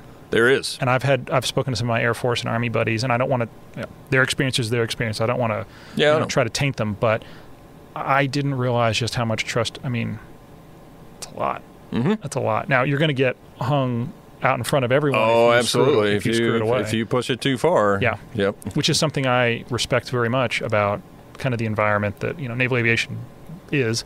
But, yeah, that's... and I'll cut all this out. I have no bones about saying I want to be a jet guy, 100%. It just did not happen for whatever reason. I mean, I know the reason, but I know it did not happen. But all that to say, that was the reason I didn't want to join the Air Force or the Army, was that all the naval aviators I met, that was the attitude that they had. And I don't know, I mean, I've read a lot about the space program recently. There's a reason that the majority of those shuttle commanders were Navy guys. It's a different attitude. It's a different mindset. And it's not to say other people can't have it or can't get to it or whatever. Right. And we're all good at what we do. Yes, and I'm certainly not shitting on anyone. It's just... organizational culture, maybe? Mentality, community, The way it's been described to me is the genesis of naval aviation, straight deck aircraft carriers, dauntless dive bomber. Here's your mission set, go do it. I can't control you like a model airplane. Any, I don't know, any memorable flying? I mean, I remember you told me about the one time where you could read the guy's kneeboard as he passed over the top of you. But any just like memorable flying stories or anything from the Tomcat in that first initial fleet tour? You can cut this out if you want to. You can leave it if you want to. One of the reconnaissance missions we did, now I don't know if you're familiar or not, but down the southern part of Oman, there was a big, huge, long, deep canyon. We call it Star Wars Canyon. I've heard of it, yes. Yeah, okay. Never got to fly over Oman. I always wanted to. It was awesome. And you're flying down the canyon. It's like, I don't know, a mile deep or maybe even deeper than that. I don't know. But you get down in there and you're flying around doing it. It's like Star Wars, you know. And there was this one switchback. So it jutted out on the right and it was kind of cut out on the left. And you kind of had to do a hard turn, reverse hard turn to make it around the switchback. And you pretty much had to be right at your max performance airspeed. If you're too fast, you're going to arc. If you're too slow, now you don't have enough AOA to make the turn. Yes. And so we flew it, and then a section of Hornets behind us. He was a department head and first cruise guy. Okay.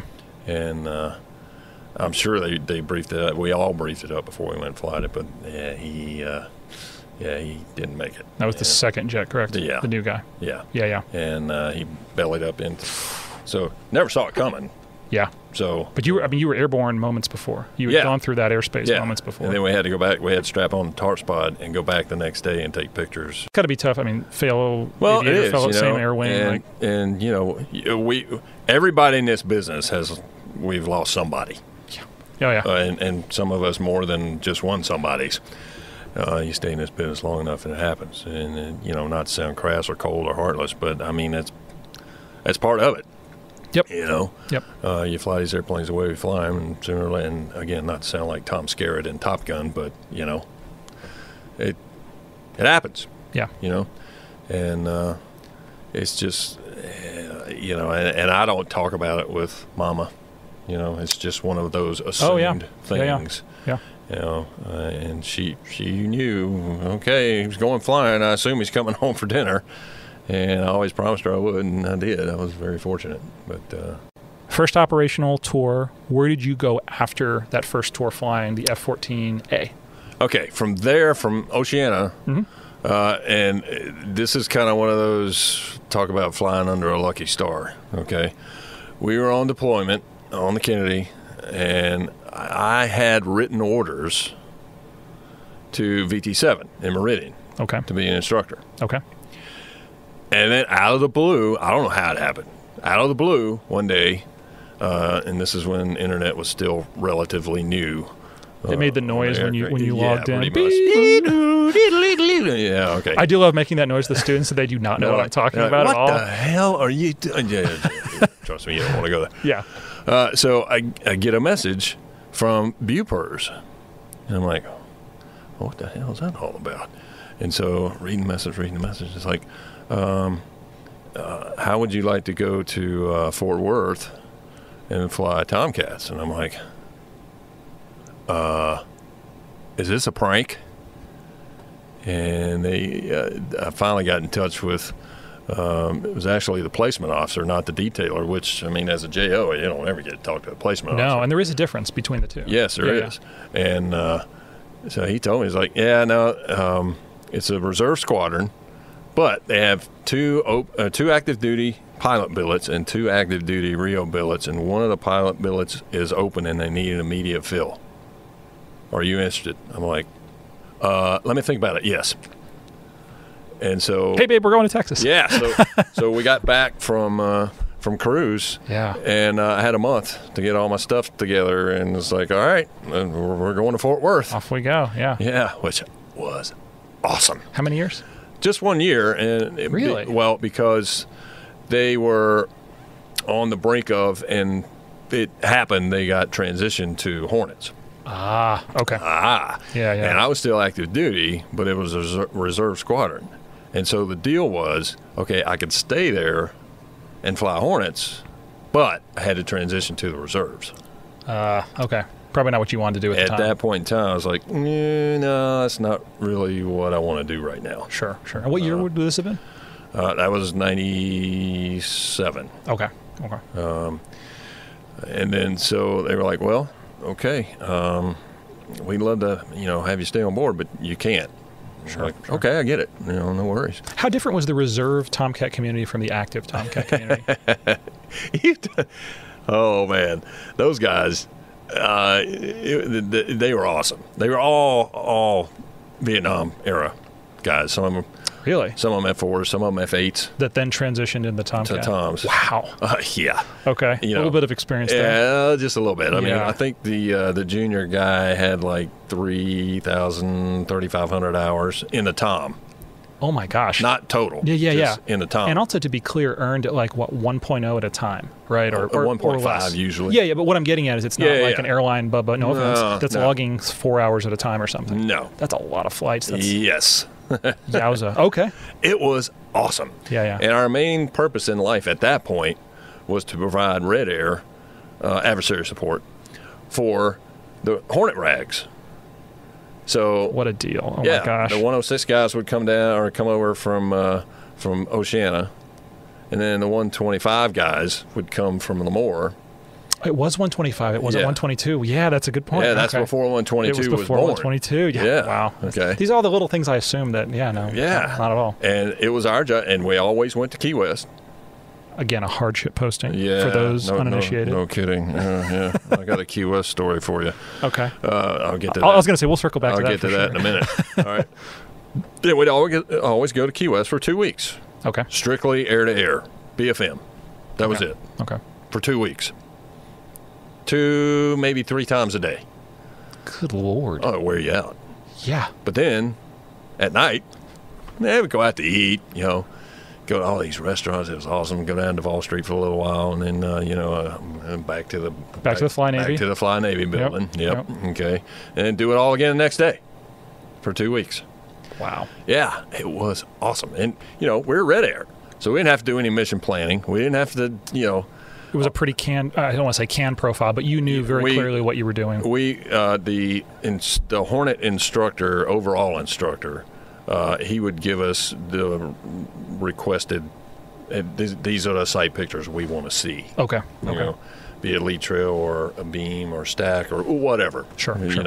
And so all we had to do was, okay, you want us here? All right, you got the west side, I got the east side. Okay, all right, here we go. And we had our own tack freak, so we just, talk to each other. How much creativity are you allowed to have then? Are you trying to keep it pretty basic? Yeah, because these are RAG students, and they're learning we'll learn to work the system, and we'll learn to work the radar. And so you literally can't blow their brains up. You have to keep it kind of Barney style. Yeah. Okay. Yeah, kind of kindergarten level, if you will. Well, No, but yeah, the point is the same. It's a crawl, walk, run. I mean, that mission set now is done by F5s, right? Yes. So Yeah. Well, depending on where you go, if QS they got F5s. If you go to Fallon, of course, they got the full meal deal out there because of weapons school and Top Gun and all that. They got F-16s, I think. F-16s. They were the last ones to get rid of F-14s. Did not know they had F-14s. Yeah, they did. Okay. Yep. They had the full meal deal. They had Hornets, F-16s, Toms, F-5s, you name it. But yeah, in QS, it's predominantly F-5s, which I hated. Fighting against an F5. Absolutely hated it. Why's that? Because our typical setup, 1.5 miles a beam, all right? And then it's turn in, fights on. Okay, turn in. And against an F5, okay, I can see his profile, but when he's nose on, he's invisible. Poof. Where'd he go? Yeah. I don't know. I don't see him. Yeah. And ask Gooch sometime. He flew F5s for many years. Okay. And he was like, man, there are many merges I went to, and I was like this, in the fetal position. Please don't hit me. Please don't hit me. Please don't hit me. Could he see the other guy? Yeah. Oh, yeah. Okay, so at least he can kind of save his own life theoretically. Yes. But you cannot see the person you're merging with. And there were lots of times, turn in, fights on, right as that. No joy, blind. Oh, boy. Yeah, and you have to call that out immediately. Oh, yes. Yeah. Yeah, it's safe. For a safety thing. Yep. Yep. That's why the MiG-28 was so effective. Yeah. Right. Sorry, I had to drop one reference, and I'm done. I promise. I do love that was the threat aircraft. A black T-38. The MiG-28. Whatever. Yeah. F5. Okay. But no, that, but I'm told that it emulated the MiG-21 pretty well. It can go straight, fast, and that's about it. It's not a great turning airplane, but I don't know if that's an accurate statement or not. if it's fast, no, it doesn't turn very well. Okay. But actually, surprisingly so, in a slow speed, they could hold their own pretty well. Really? Granted, they're losing altitude the whole time. Okay. But with that great big rudder back there, they can actually do pretty well in a relatively slow speed. Sure. Slow speed environment. Gotcha. Yeah, that was. I'm going to hold you to it, though, that Key West story. Okay, here it comes. Okay. All right. Only one. Just one. Or more. I'm fine. No, it's a short one. Okay. And there's no buffoonery involved in this one. Okay. Yeah. Can't be a real Key West story. I got plenty of those, too. Okay. But I can't share those. Yeah. Not in public. Those can't get out. That's fine. So my very first visit to Key West, we were doing our caraquals in T2s. Okay. Now, I'm a North Carolina boy. All right. So we show up in Key West, flying to Boca Chica, the Navy base there. All right. And then we jump on the van and we drive over to the Key West. All right. We drive over to the Fly Navy building. All right.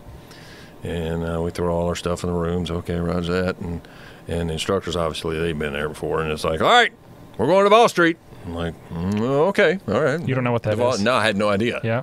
I had no idea. And so we walked down to Duval Street, 4, 5, 6, however far it is.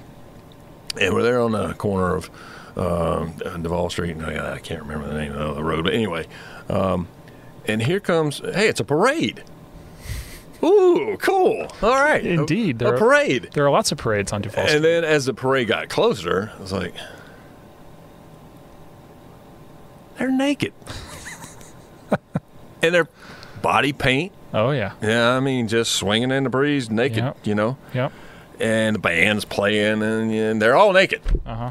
And who's that standing up in the that's the mayor. Now, the mayor wasn't naked. Okay, well, that's good. But everybody else around him is just Yeah. What planet am I on? It turns in Key out, West. that was Fantasy Fest. Oh, yeah. What a time to pick. Yeah. Is it March? April, March? I think so. I feel like springtime for Yeah. Only because I was down there in March, same week. Yeah. So I know. Unfortunately, I know what you're talking about.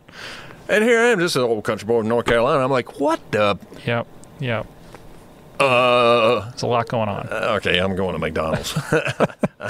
Yeah. There's a lot of great food, a lot of great fun. The nice thing about there is, like, we own the airspace. It's Navy airspace. You don't have to play Mother May I with the Air Force. Right. So pretty. Oh, it's beautiful. But like you said, it's a different planet. It's a different planet. Yep. Yeah. Absolutely. Even without Fantasy Fest. It's We got a lot of call signs, which I will tell you. Two in particular that were fantastic. There were several kangaroo courts that, let's just say, didn't end exactly as planned. And that's not where you got your call sign. Yours was First Fleet Tour, I actually got my call sign in flight school. In flight school? Yeah. Well, not a lot of flight school call signs usually stick. No, and, it was, I've always been, except for when I stepped across the paint onto the football field or when I strapped on an airplane, I'm just kind of a type B- personality, I don't get wound up. I don't yell and scream. I just don't throw and break things or any of that stuff. And when one of the instructors asked me one time, he's like, don't you ever get upset about anything? Don't you ever, just, snap? And I'm like, no. It's like, really? I'm like, yeah. Like, okay. Your call sign's easy. I'm like, okay. And it kind of plays well off the last name, too. Yeah, obviously, yeah. And so it stayed with me all through flight school, and then I went to Oceana, and then all the badness happened to the Navy in '91 with the, Oh, yeah. I did not put two and two together. There was the tailhook debacle. I know a couple officers that were in the Navy then and said it was a huge moment in naval aviation for obvious reasons. Was. Even people that weren't there were affected by it. NCIS, at that point in time, I was still VT-19, just finishing up and getting ready to walk down the hall to VT-7. Okay. So you were still in the training command? Yeah. And initially, the VT-19 CO said, okay, yeah, students can go too. And then he rescinded that and said, no, instructors only. Thank God. Yes. For y'all. Yes. Yeah. NCIS brought 2 of those portable office trailer things, and parked them at the end of the hangar for like 6 months. And 6 months? Yeah, and you could see it visually in all the instructors' faces. I mean, they were just walking around, just beat down, just, oh, I got an interview. Oh, yeah, okay. I mean, you'd have thought they were at SEER school. Do you remember the name Admiral Kelso? Uh-huh. The Kelso NDB, which I think it's been deactivated. He's from McMinnville, Tennessee, which is just south of my hometown in Tullahoma, which does not bear on the story at all, other than I believe he was CNO at the time. CNO, he was somewhere up there in the stratosphere, and I think he took a bit of the bullet for whatever came out of it in some regard. But one of the things I remember reading, and again, I didn't experience it, I've read about it, but one of the things I thought was very interesting was a lot of the folks that were involved that went post-91, right, had gone to the war, right, and had gone through SEER school. And some of the difficulty, one might say, that some of those investigators had interviewing literally combat-hardened naval aviators with training against hostile interrogation techniques. Right. So just an interesting data point that I'd never thought about until I read it in a book. That's pretty funny. I never thought of it that way until I read it and thought, oh, yeah, I'm not saying use your training, let me be very clear. Yeah. But it was just an interesting data point I would have never considered until it just was presented quite that factually. But Admiral Kelso, yeah. That 1 year, and then where'd you go after that in Texas? Let's see, 1 year in Fort Worth, and then I came down here. Down here, okay. To VT-86. Okay. What was 86 flying back then? T2s and Sabres. The T-39. Yeah, buddy. I love the noise that airplane makes, and it makes a lot. I got a little time in that too. Oh, really? Yeah, on the way out the door. Okay. But yeah, I was flying T2s, and that was, the fighter guppy. That's what we called it, But it was, the perfect job to have as like coming off first tour sort of pilot. Because, a lot of our buddies ended up in Meridian as instructor pilots. Okay. And they'd come down here on the weekends and visit, 3-hour drives, nothing. And they'd come down and they'd tell some of the stories. And it's like, they're sitting in the back seat. And they're like, this is my circle of life, and the stick, nope, you're not going outside the circle of life. And then they got to guard the flap handle, and then they got to guard the gear, and don't overspeed the gear, and, that kind of stuff. Whereas down here, we're the instructor pilot. We're doing all the flying, The student in the back, he may try to get us lost, which, of course, I'm not going to let that happen because I don't want to get flight violated, but at least he's not trying to kill me. Yeah. It's a different threat. Oh, it was awesome. Yeah. And then, I was here long. I was here for a little over 3 years. They extended me about 6 months because they moved me twice within a year from Fort Worth down to here. Oh, wow. So, yeah, Bupers was actually nice to me. It sounds like hey, we're going to give you a little extra time. So I was here from, 98 to halfway through 01. Okay. Which was cool. But, flying a fighter guppy, as I got all the quals, qual and everything. And then they made me an OCF instructor, out of control flight. That's got to be fun. Oh, dude, I loved it. And I'm told the T2 is the best airplane for OCF. It was. And training, just to be clear. Yeah. And really, the only thing that I've flown that rivals it is a T6. Okay. The 50-pound head dudes that designed those airplanes did a good job. They tried their best to make it pilot-proof. Yeah. They did a pretty good job. Yeah. And a T2, it's a jet. Okay. But we take that thing out there with those big old straight, wings. We did every kind of departure and stall and spin. You name it. We did it. And I loved it. It was awesome. My wife, on the other hand, hated it. Why is that? Did you tell her that's what you were doing? Well, she'd ask, and I'm not going to lie to her. It's like, hey, honey, what kind of flights you got today? And I'm like, well, I got 3 spin hops. Will you be careful out there? Yeah. It's like, honey, I'll be home for dinner. Yep. Yeah, don't worry. But it was a blast. But when you're the OCF guy, you're training other instructor pilots. Yeah, what I would do, I'd take the IUTs up. Anything else at 86 flying the T2? You said you did a couple hops in the T30. And the only reason I'm going to say that is because I know later on you flew the T39 as a contract guy. That's when. That's later. Okay, so nothing in your fleet tour then. No. Okay. No, that was strictly T2s, and then left here and did the transition to Supers. The Super. Okay, so here's a silly question about that. Why? Was it something that could you have gone back to the Tom if you wanted to? No. No, it wasn't even an option. Nope. Okay. I asked more than once.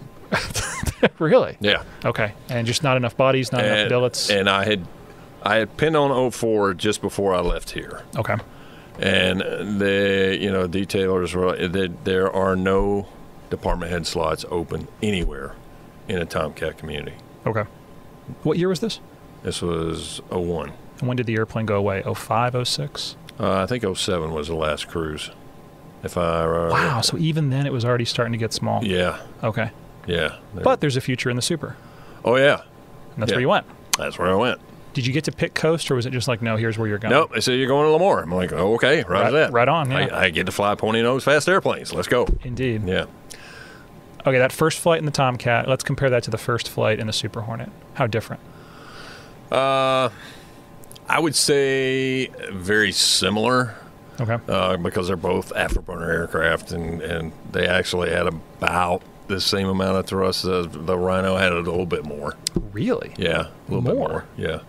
I guess lighter airplane, bigger engine. That's how it made up the Newer difference. technology. Okay. Okay. Yeah, I mean the 414 engines, the GE 414 engines. All the technology, I mean, it's crazy stupid. They had the FADEC, which I don't remember what that stands for. Fully autonomous digital engine control. I'll check you out. See, I'm here to help out. Yeah, okay, all right. I didn't have that in the 53, so that's why I know the acronym. I mean, basically, that thing, it controls the whole, it's got variable pitch blades, Yep. Turbine blades, all this. I was like, wow, those are 100-pound dudes that figured that shit out. Yeah. Yeah, Much more maintainable. You already mentioned that. Oh, huge. Yeah. Huge. And flying-wise, it was a dream to fly. I mean, the thing basically flew itself, which, going through the systems class, and remember, this is me coming from T-34s into T-2s into A-4s to F-14s. Okay, and so I go to the Rhino and going through the systems class, and we're going through the, flight controls and hydraulics, and I learned, wait a minute, there's no physical linkage between the stick and the flight control surfaces. I'm like, how does it fly? It's like, well, you got 4 flight control computers that work all the hydraulic actuators that, I'm like, so what you're telling me is, as a pilot, I'm just a voting member. And they're like, you got it, exactly correct. I'm like, I don't know so much about that. But, you got 4 redundant systems. Yeah, okay, and they're pretty much the same with the hydraulics. And I've forgotten all that stuff. Oh, no, but, I won't quiz you. No, we don't have to draw anything up on the board. Hyd 1A, Hyd 1B, Hyd 2A, Hyd 2B, and some, backup hydraulics. I mean, it was just crazy ridiculous. Yeah. But, I can tell you, you could fly the thing at 90 knots. Now, granted, you're slow. You're doing 5,000 feet per minute rate of descent. Okay. But you can fly the airplane. You can use the stick or the rotors or both. It didn't matter. Yeah. The computers will figure it out. And if you go that way, the computers go, oh, he wants to turn left. Okay. And then those airplanes start to come left. And then you stop it. And I'm like, at 90 knots. It was ridiculous. Yeah. Whereas in that thing, to try and do depart. that, Yeah. It's going, you want to do what? Nope. Yep. Yeah. Yeah. Yeah. So from that perspective, especially coming from where I came from, it's like, man, flying this thing is a piece of cake. And it turns itself to 1G, by the way. Does it really? It does. No matter what Constantly. attitude. If you want to hold 10 degrees nose up, you set 10 degrees nose up, give it a potato, and let the computers catch up with you, and just let go, and it maintains 1G. Good Lord. Dude, it's awesome. Yeah. But it pretty much has to be that way because of systems. I mean, you got the radar and you got other systems.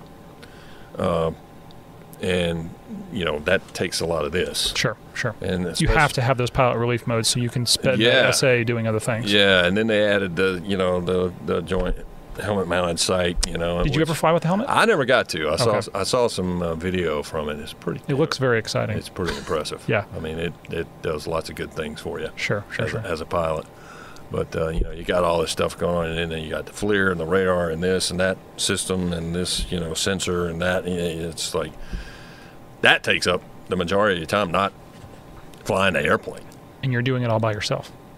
You guys are, yeah. Yeah. That's what you. That's what I flew. That's what I'm getting at. You went from a crewed aircraft. It's you and a Rio. Yeah. Now it's all you. And honestly, that was the biggest transition for me, because up until that point, other than flying solo in flight school, I always had somebody in the airplane with me, be it a Rio or a student or another instructor or whoever. But I always had somebody with me in the airplane. And now it's just me.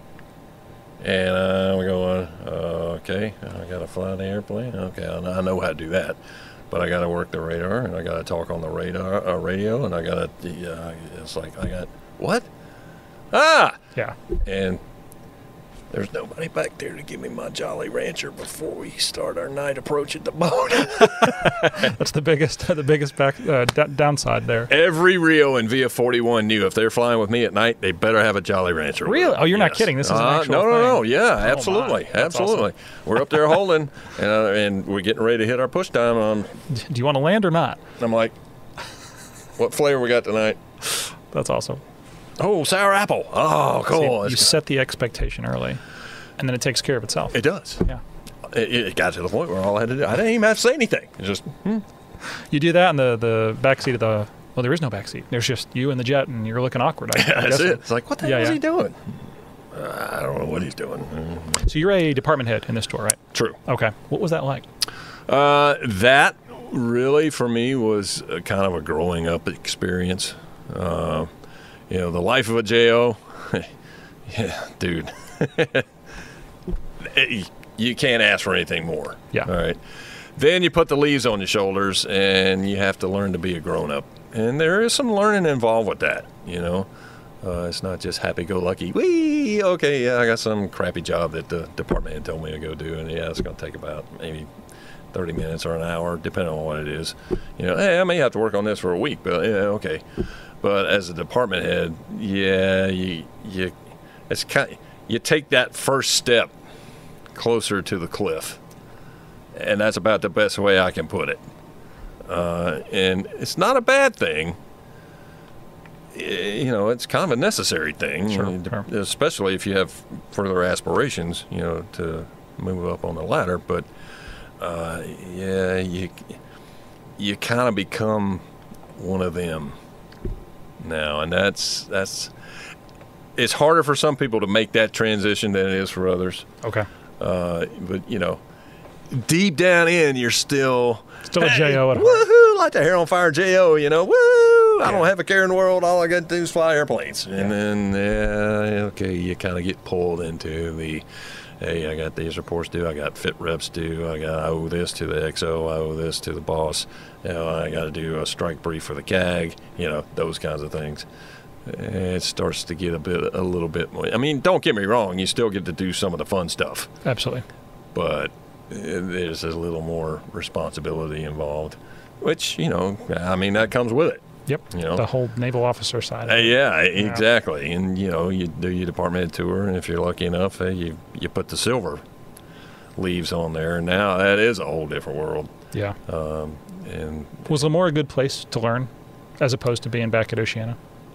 I know different coasts, different kind of environments, different cultures. Yeah, it's hard for me to judge on that one because, again, when I was at Oceana, I was a young, stupid lieutenant. I didn't know any better. I was like, hey, let's go fly. Well, you're going to brief this. Okay, all right, yeah, I can brief anything. And kind of figure, yeah, okay, let's go fly it.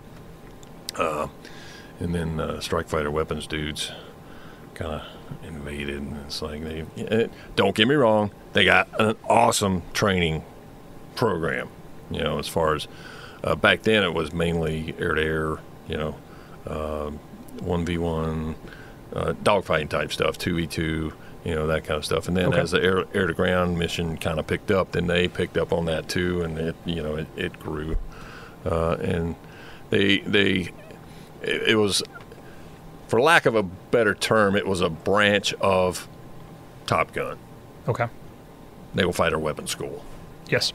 Otherwise known as Top Gun. Yep. Yeah. Okay. Of shirtless volleyball fame. Okay, sorry. Second Tomcat. With dog tags. With dog tags. I don't even know where my dog tags are, just for reference. Same here. I think they're in a box somewhere. But it looks, I will be honest, it looks cheesy enough in a movie that people that know nothing about it. I have a friend who's a police officer, and he's like, dude, everyone thinks what I do is like The Wire, or, like, no, that's of course not it. And so then when people think Top Gun is a naval aviation, it's like, no, not even close. So, do you rub oil on yourself and wear your dog tags and go play volleyball on the beach? No. That's more of an Air Force. The baby. Never mind. I'll cut that out. That's more of an Air Force thing. The baby oil. Maybe I'll leave that in. We'll see. Yeah, I like that. Yeah. No. But so that mindset started to kind of shift, I'm guessing. It did, and it wasn't like flipping a light switch. It never is. It was the dimmer. It's all the way up. Yeah, slowly. exactly. It was an evolution kind of thing, and then you wake up. It's not like waking up.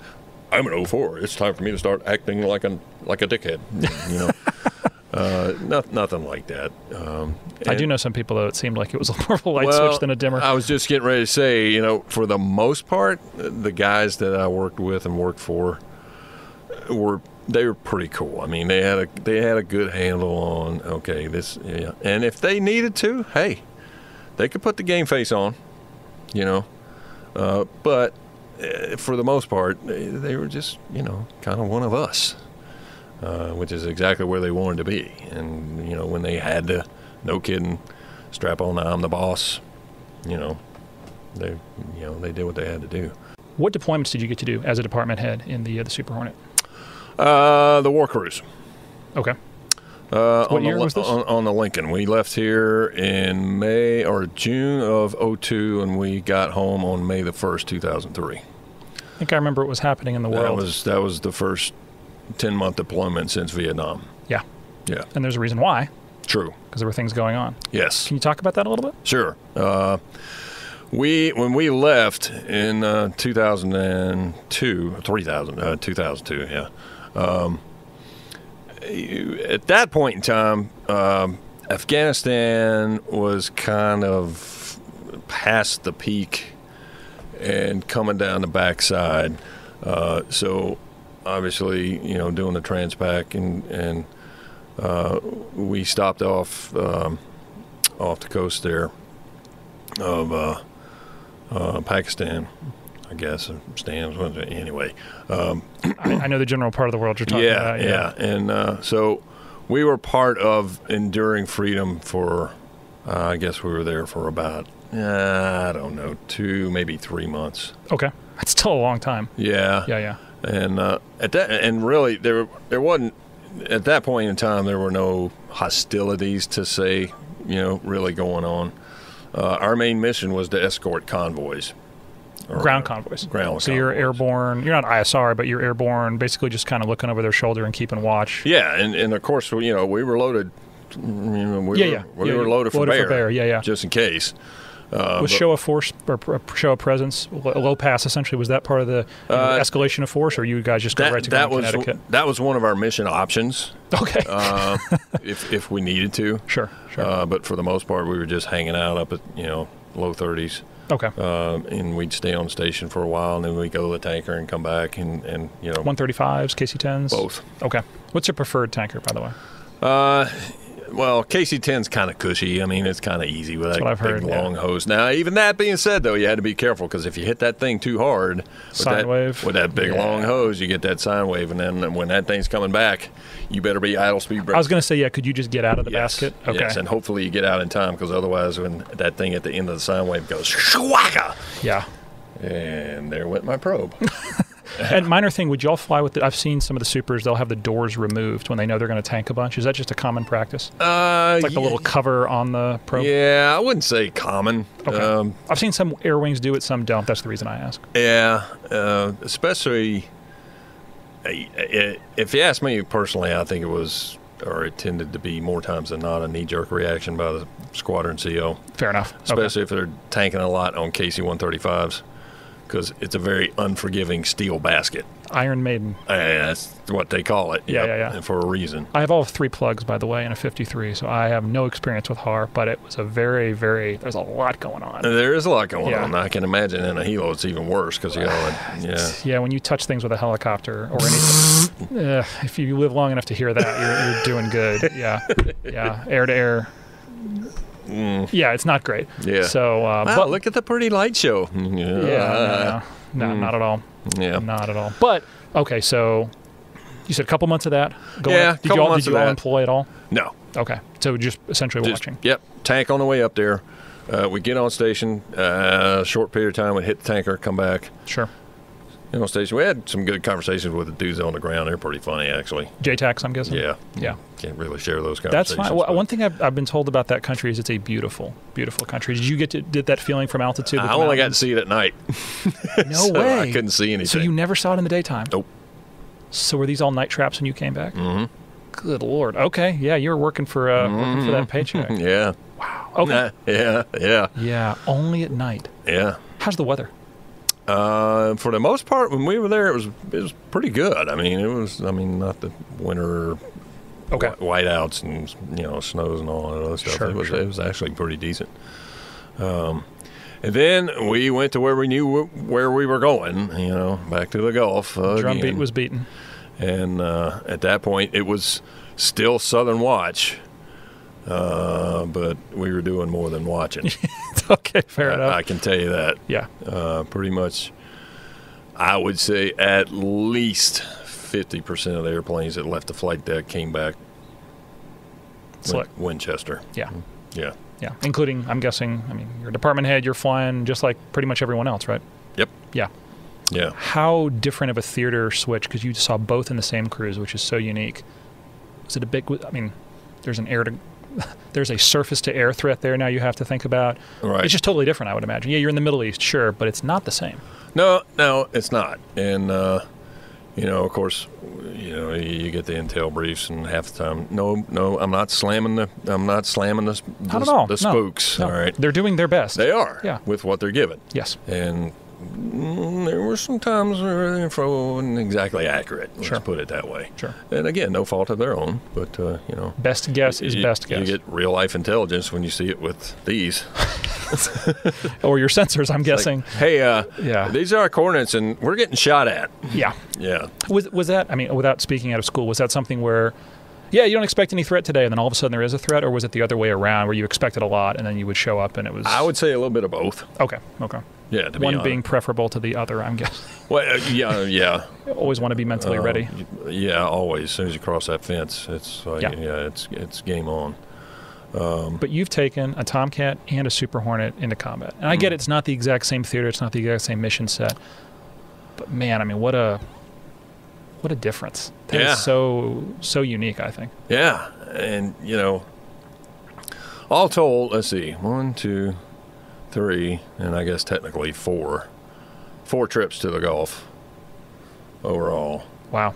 2 in the Tom and 2 in the Rhino, and I break it down to 2 in the Rhino. So we left Afghanistan, we went in the Gulf, and we were there, Southern Watch. Yeah, we're watching, all right. And then we went down to Australia for Christmas. Oh, wow. Which was pretty cool. Probably did not suck.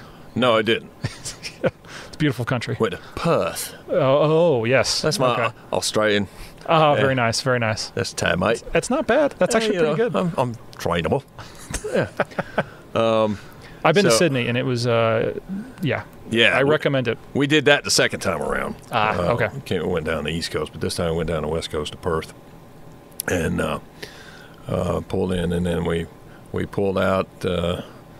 Our admiral decided it would be a better idea if we spent New Year's Eve at sea. Well, I wonder why he might think that. Yeah, I wonder why. There are those out here who may be listening to this that know exactly what I'm talking about. Yes. Yeah, right. A ship tied up in, maybe not tied up, but a ship in Australia. Things might happen. Yeah. Yeah. Those damn Aussies. Yeah. How about a beer? Yeah. Just one, huh? Here's another. Yeah. Whoa.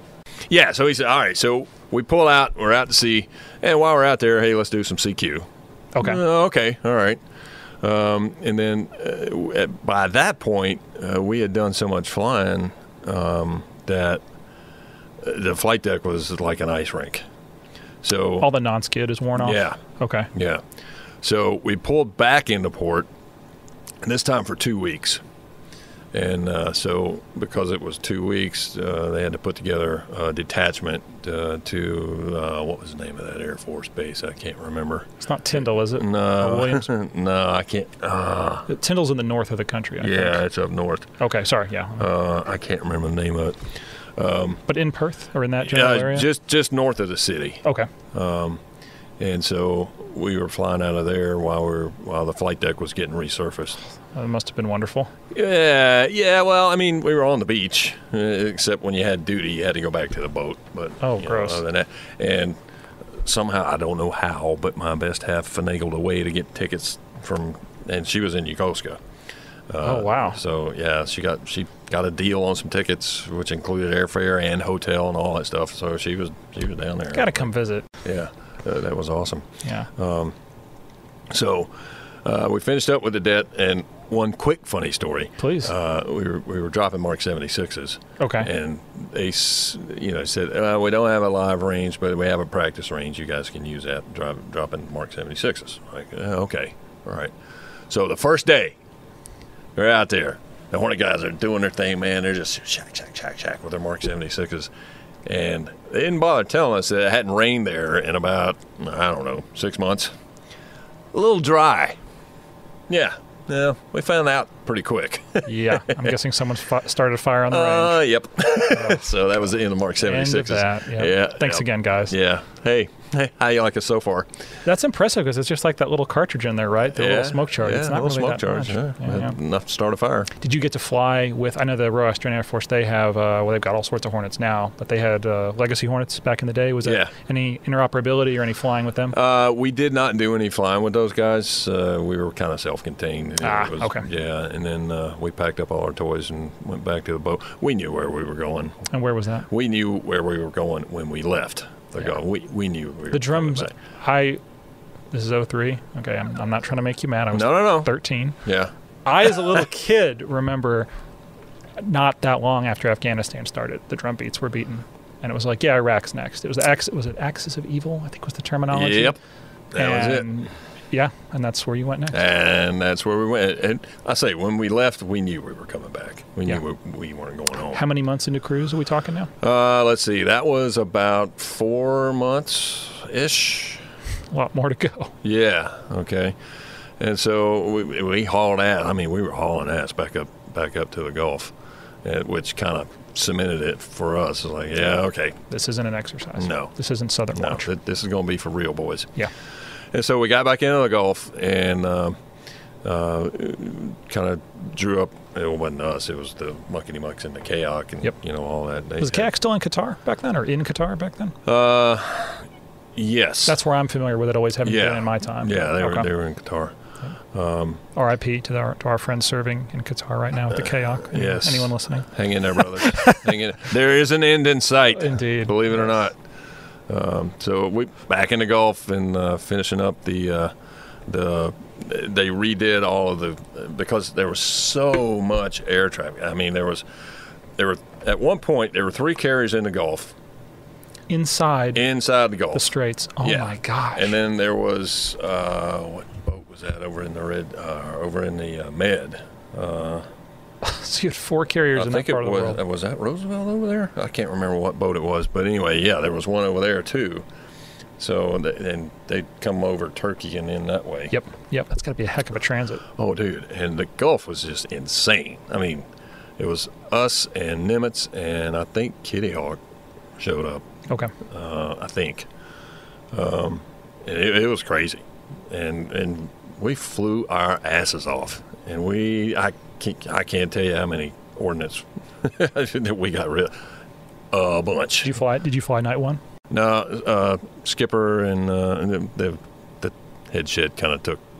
Oh, really? Like, okay, all right, yeah. Right on, guys. Yeah. So there was plenty more flying to be had. Yes, and I led a strike the second day. Really? Yeah. 4 ship? Yeah. What'd you guys go against?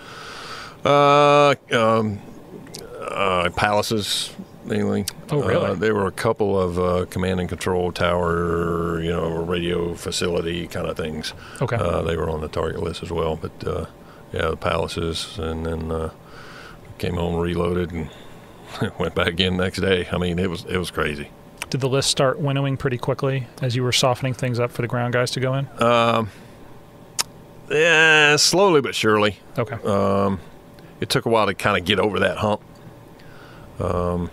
And honestly, and I don't know who's going to hear this, but one of the frustrating parts for us on the pointy nose side was, you remember, shock and awe. Of course. Ooh, which, if we would have executed that, we would have been home a hell of a lot sooner. But the powers that be, they made the decision, okay, well, let's take this off target list, and let's take that off target list. And, so they watered it down considerably. Interesting. Okay. Yeah, but, that was way above. I was going to say, yeah, that's way above. Way above my pay grade. Sure. It's like, yes or 3 bags full. You want me to blow up what? Yep, okay, I'll go I got it. But I think that's an important lesson, and hopefully I don't want to sum up a lesson you learned in my words, but trust the man in the field, or woman, but trust the person in the field. Their perspective, their opinion. Y'all knew what it would take to make these things happen quickly. Yeah, y'all were the one there making the plans, seeing it in real time. So trusting that professional that's trained for that their whole lives is, I would argue, probably a good thing. Dude, you're going to get no argument from me on that. Yeah. I mean, I'm speaking very broadly. Eyeballs that are looking at it in person, hey, I don't care what they're saying. That's what a sensor says. Over there in a marble building somewhere in a big city. Yeah. Okay. Yeah. I'm seeing it, and I'm breathing it. I'm smelling it, Yeah. And this, and this needs to be done. And But I will say this, that trust goes both ways. It does. Those of us that are, I teach in orange and white airplanes. I'm not that person, but those people that are out there, you have to earn that trust. It's not absolutely given, and it can be lost in a second. Yes. So earn it. Oh, it's definitely a two-way street. Yeah. I agree. Decision makers and policymakers aren't going to trust you if you take advantage of it or have other things in mind. So there's like everything else, I suppose it's a balance. Checks and balances, sure. Favorite flight? Any memorable flight in that time? Favorite is maybe a trite term, so I won't use that. But was it that first raid? I mean, you led. That's pretty impressive. I mean, you're a department head. That's your job, obviously. But that's got to be a highlight. Yeah, that was pretty cool. Yeah. Basically, I say planning it. I had my JOs working on, putting. Sure, it's a team effort, though. And we had to brief PowerPoint. I was and still am a PowerPoint idiot. I don't know how to work that stuff. But they were geniuses. And I was like, okay, I need this, and I need this to look like that, and I need that to look like this. And they sure shit, man. It's like, magic. It's like, oh, okay. Now I get to go brief CAG. All right, awesome. And nothing like briefing the CAG. What was that like? Is there a lot of pressure there? We had a cool CAG. And, there's always that perceived, hey, he's the Air Wing commander. Even though on the inside he wants to be a JO, and I know that now. I didn't know that then. Yeah. But But he's trusting you guys to go out and get it done. So yeah. He just wants you not to be screwed up. And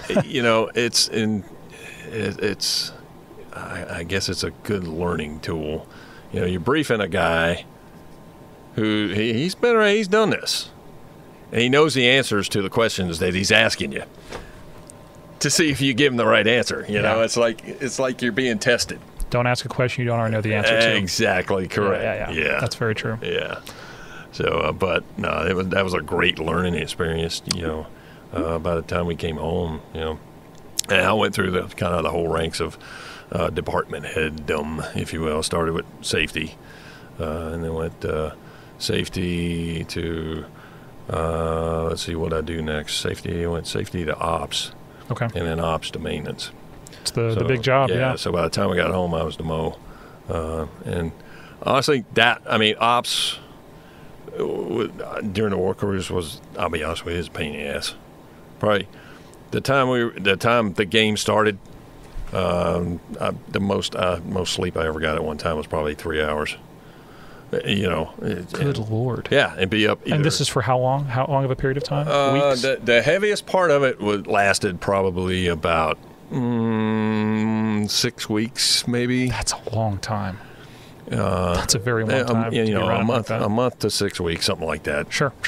That was kind of the meat of it, and then the rest of it was kind of clean up, follow up. Did you just get used to it? You just get in that battle rhythm? Yeah. Come back, go fly a mission, come back, debrief, review the tapes. Okay, roger that. Get something to eat. Hey, I'm going to bed for a couple hours, and then get up and do OPSO stuff. Okay. You know, and then go to bed for a couple hours, and then get up, brief, and go fly. I mean, that's just kind of the routine that I was in. Was Iraq similar to your Afghanistan experience in that it was a war fought at night, or was there a day carrier and a night carrier? How was that broken up? There was a day carrier and a night carrier. We were predominantly the night carrier. Okay. Already just in that rhythm, basically? Why, I don't know, but okay. Predominantly, yeah, we were the night carrier, thus the patch, you know, the night. 100 night? Oh, yeah. Yeah. So you have 100 night traps? Yeah. Well, actually a little more than that, but they only give you a pass for 100. Fair enough. Yeah. Does it ever get easier? No.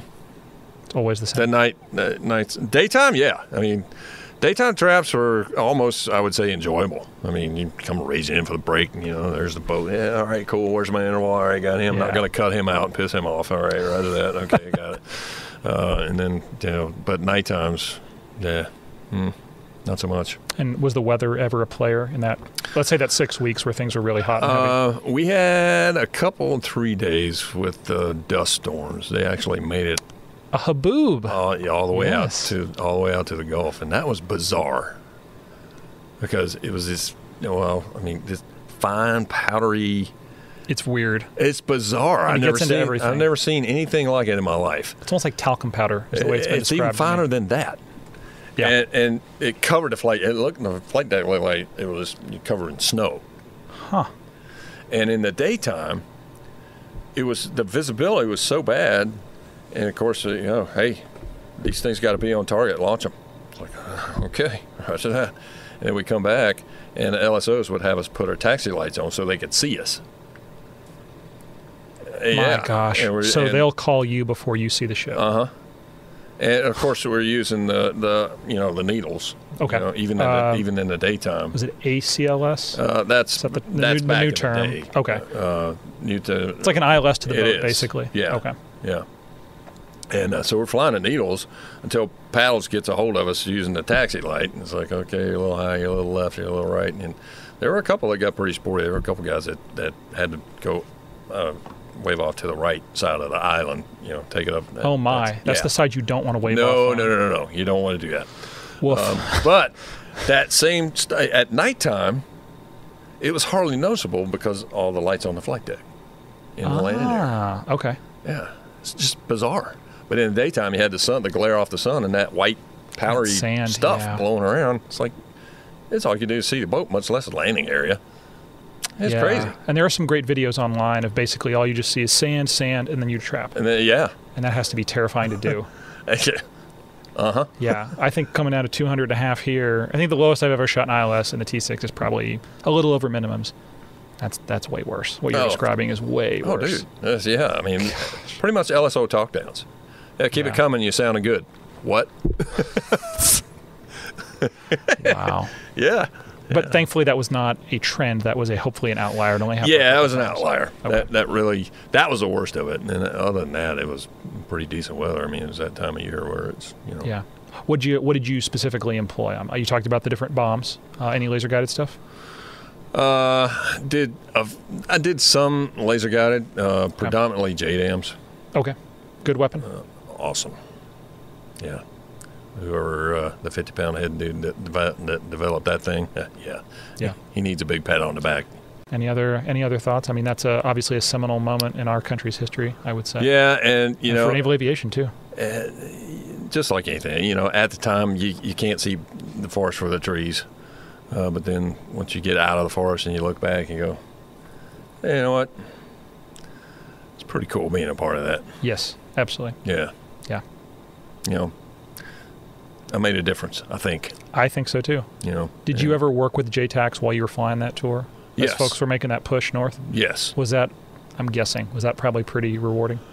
It was, and honestly, that was probably, there's one flight in particular, we're working with the JTACs down there, and we're just north of Ali al-Salam, and we're talking to the JTAC, and he's doing his best to talk our eyes, and again, this is nighttime, so, you know, we're on the NVGs, and he's got all his toys down there, and he's trying to, you know, get our eyeballs on the target, and the terrain was such that, you know, it was kind of kind of up and down hilly, and the tool that he was using, laser visible tool that he was using. Okay.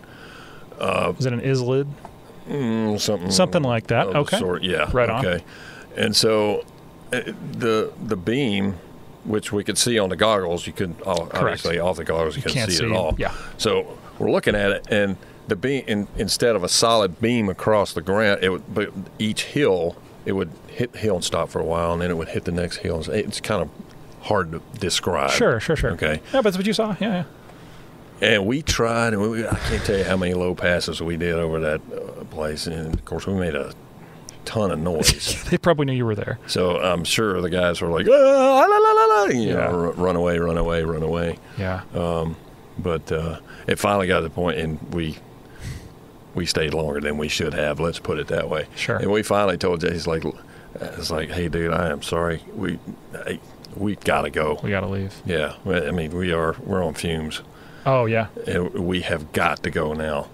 And he was like, well, sir, thanks for all the way. Appreciate it. Sorry that, it didn't work out. It looks like you scared him out here. I don't know, but we're going to keep pressing. I'm like, all right, man, good luck. Keep your head down. And so we left there, and we stopped in Al Salam. Oh, you stopped for gas? We had to. There was no way we were going to make it back to the boat.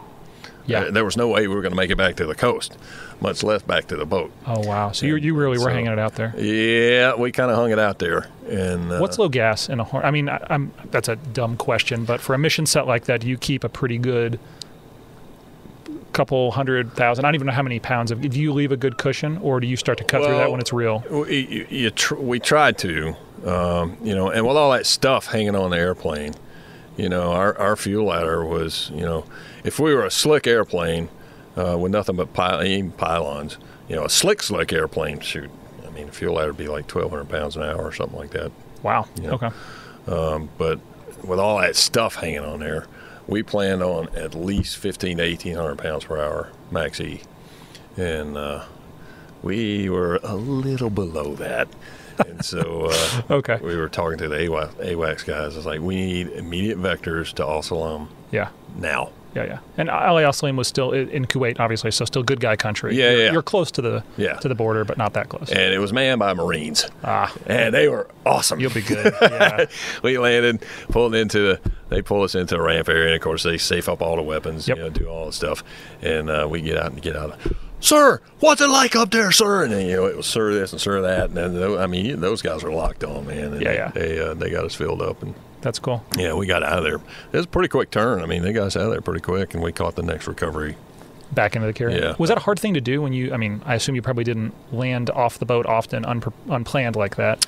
Was it hard to get back into the next sequence? You just knew in the cycle? It's not that difficult. You just coordinate, hey, mother, hey, we had to stop in, wherever for gas. Yeah. And we're headed inbound. Fuel state is this, you always have say state, state, smart ass. But we'd always, have enough gas, and they just put us in a stack overhead the boat or out in Marshall or wherever, and wait for the next launch. Okay, wrap the waves for that. Okay, prepare to cover aircraft, and then they'd cycle us in. Sure. Yeah. It happened. I wouldn't say it happened often, but it was an option. Yeah. It's not blue water ops where the boat is an option. No. Yeah. Mm-mm.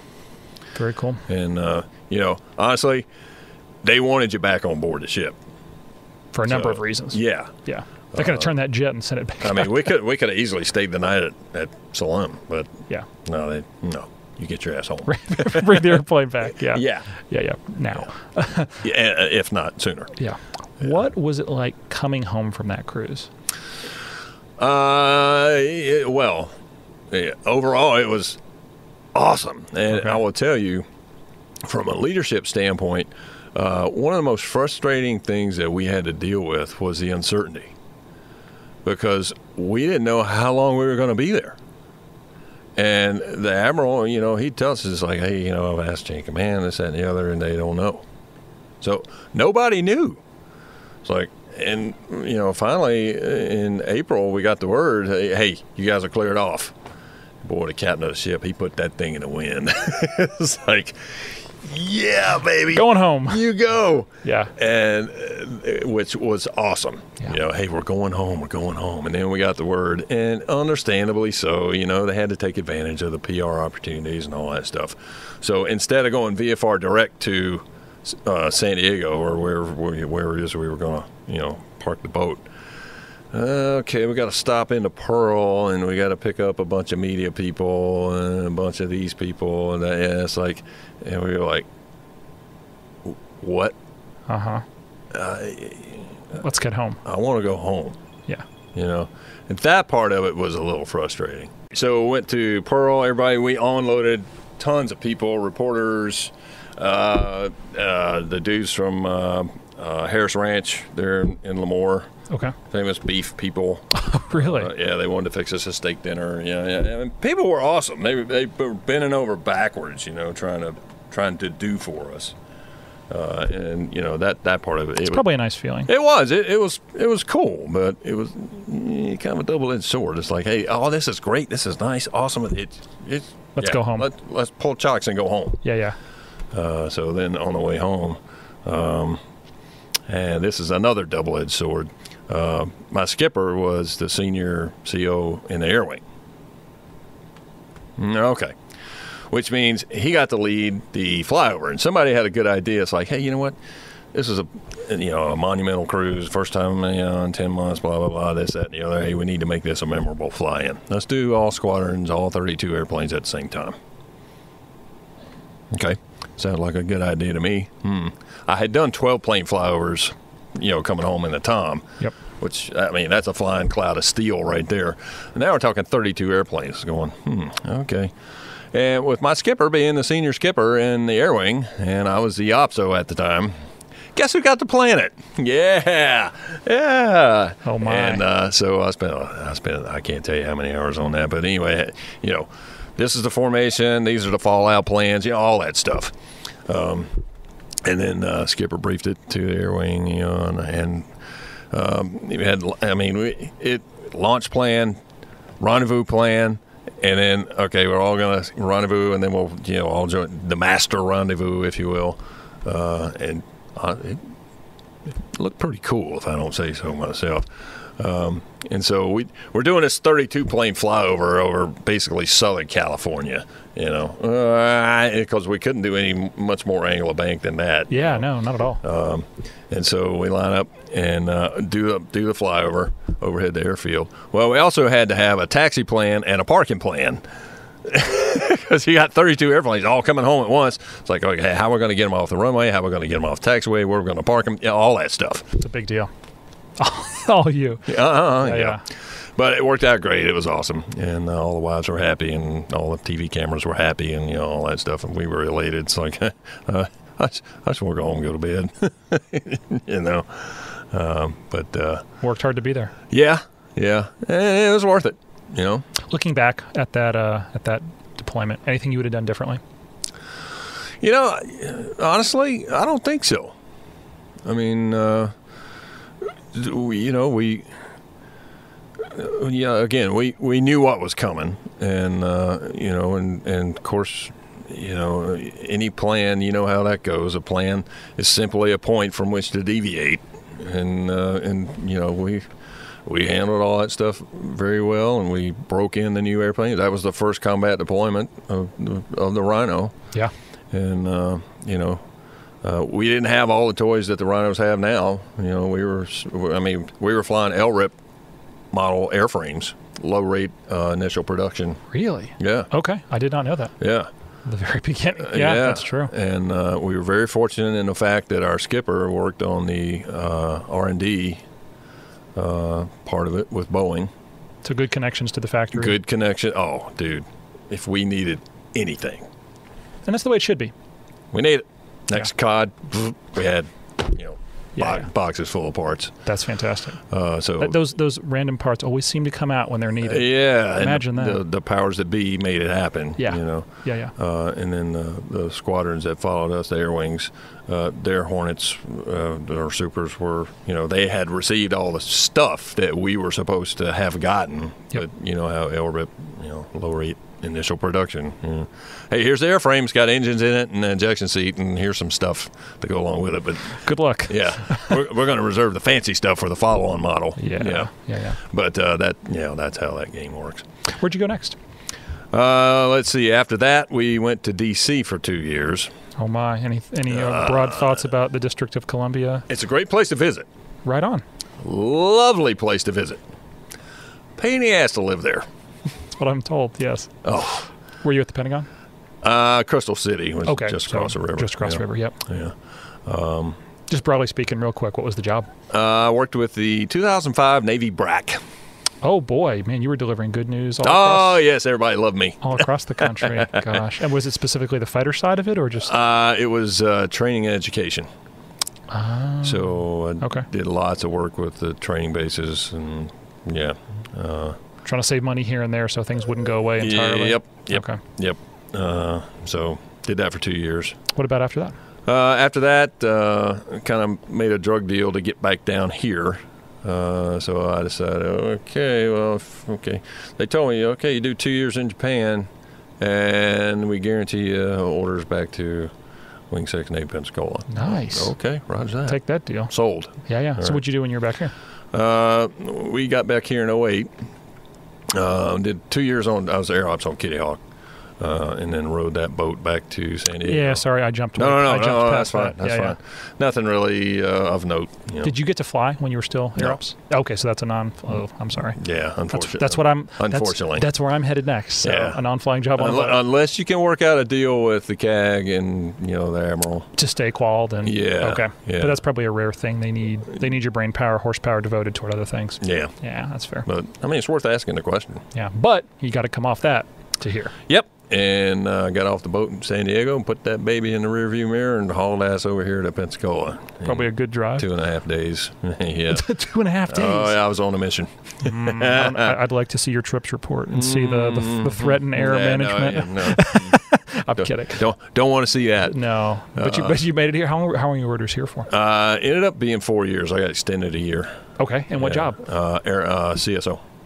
The CS? Oh, man, I've never talked to someone who had that job. What is being the chief staff officer for the wing like? It's pretty awesome. Honestly, I had a great staff who was really pretty self-sufficient. Okay. Occasionally a hiccup would come along here and there. But for the most part, I mean, we kind of joke about it, but, us active duty guys, we come and go. Most of those people have been working here for... Civilian staff, yeah. Yeah. They make the stuff happen. Yeah. Yeah.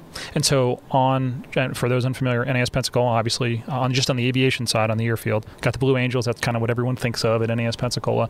VT-10 in the T6 then and now, T6 Alphas. So the T-34s were gone. 86, was it still T2s or were those were sunset? They were gone. Those were sunset. So T-39s are still around, I'm pretty sure. T-45s? Yep. Fill in the T-45. Because I know you flew the T-45 again. Yep. Well, now that would have been for your first time. First time. Yeah. And then the Air Force has a T-6 and a T-1 presence on the base. Yep. So our helicopters are probably gone by then. Am I missing anything else? I think that's pretty much it. That's pretty much it. Yeah. On the airfield, there's tons more on the school's command side of the base. Sure. But so that you're the CSO for Training Airwing SIX for 4 years. Yeah. That is a long time. I mean, it's awesome. It's a long time to be in that job, though. Yeah. Well, I say it. There were a few things that... Any hurricanes, any... Yeah, there was one. Fortunately, I was not yet the acting CSO.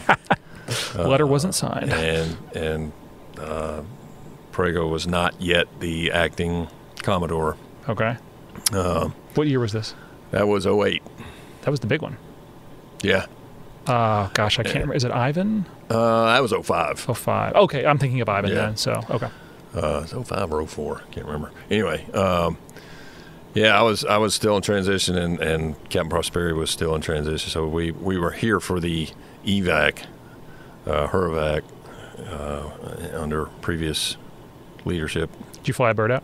No. Oh, no. Oh. No. Oh. But there were lots of good lessons learned. Sure. From that HERVAC, and it's about to be that time of year coming up soon here. Yeah. I was involved in kind of a pseudo HERVAC. That's after I had retired, still flying Sabres. And, Sabreliner. We flew a bunch of jets out west and got them out of here. But we flew them back the next day. It was fine. Okay. But storm took a turn, I'm guessing. Yeah.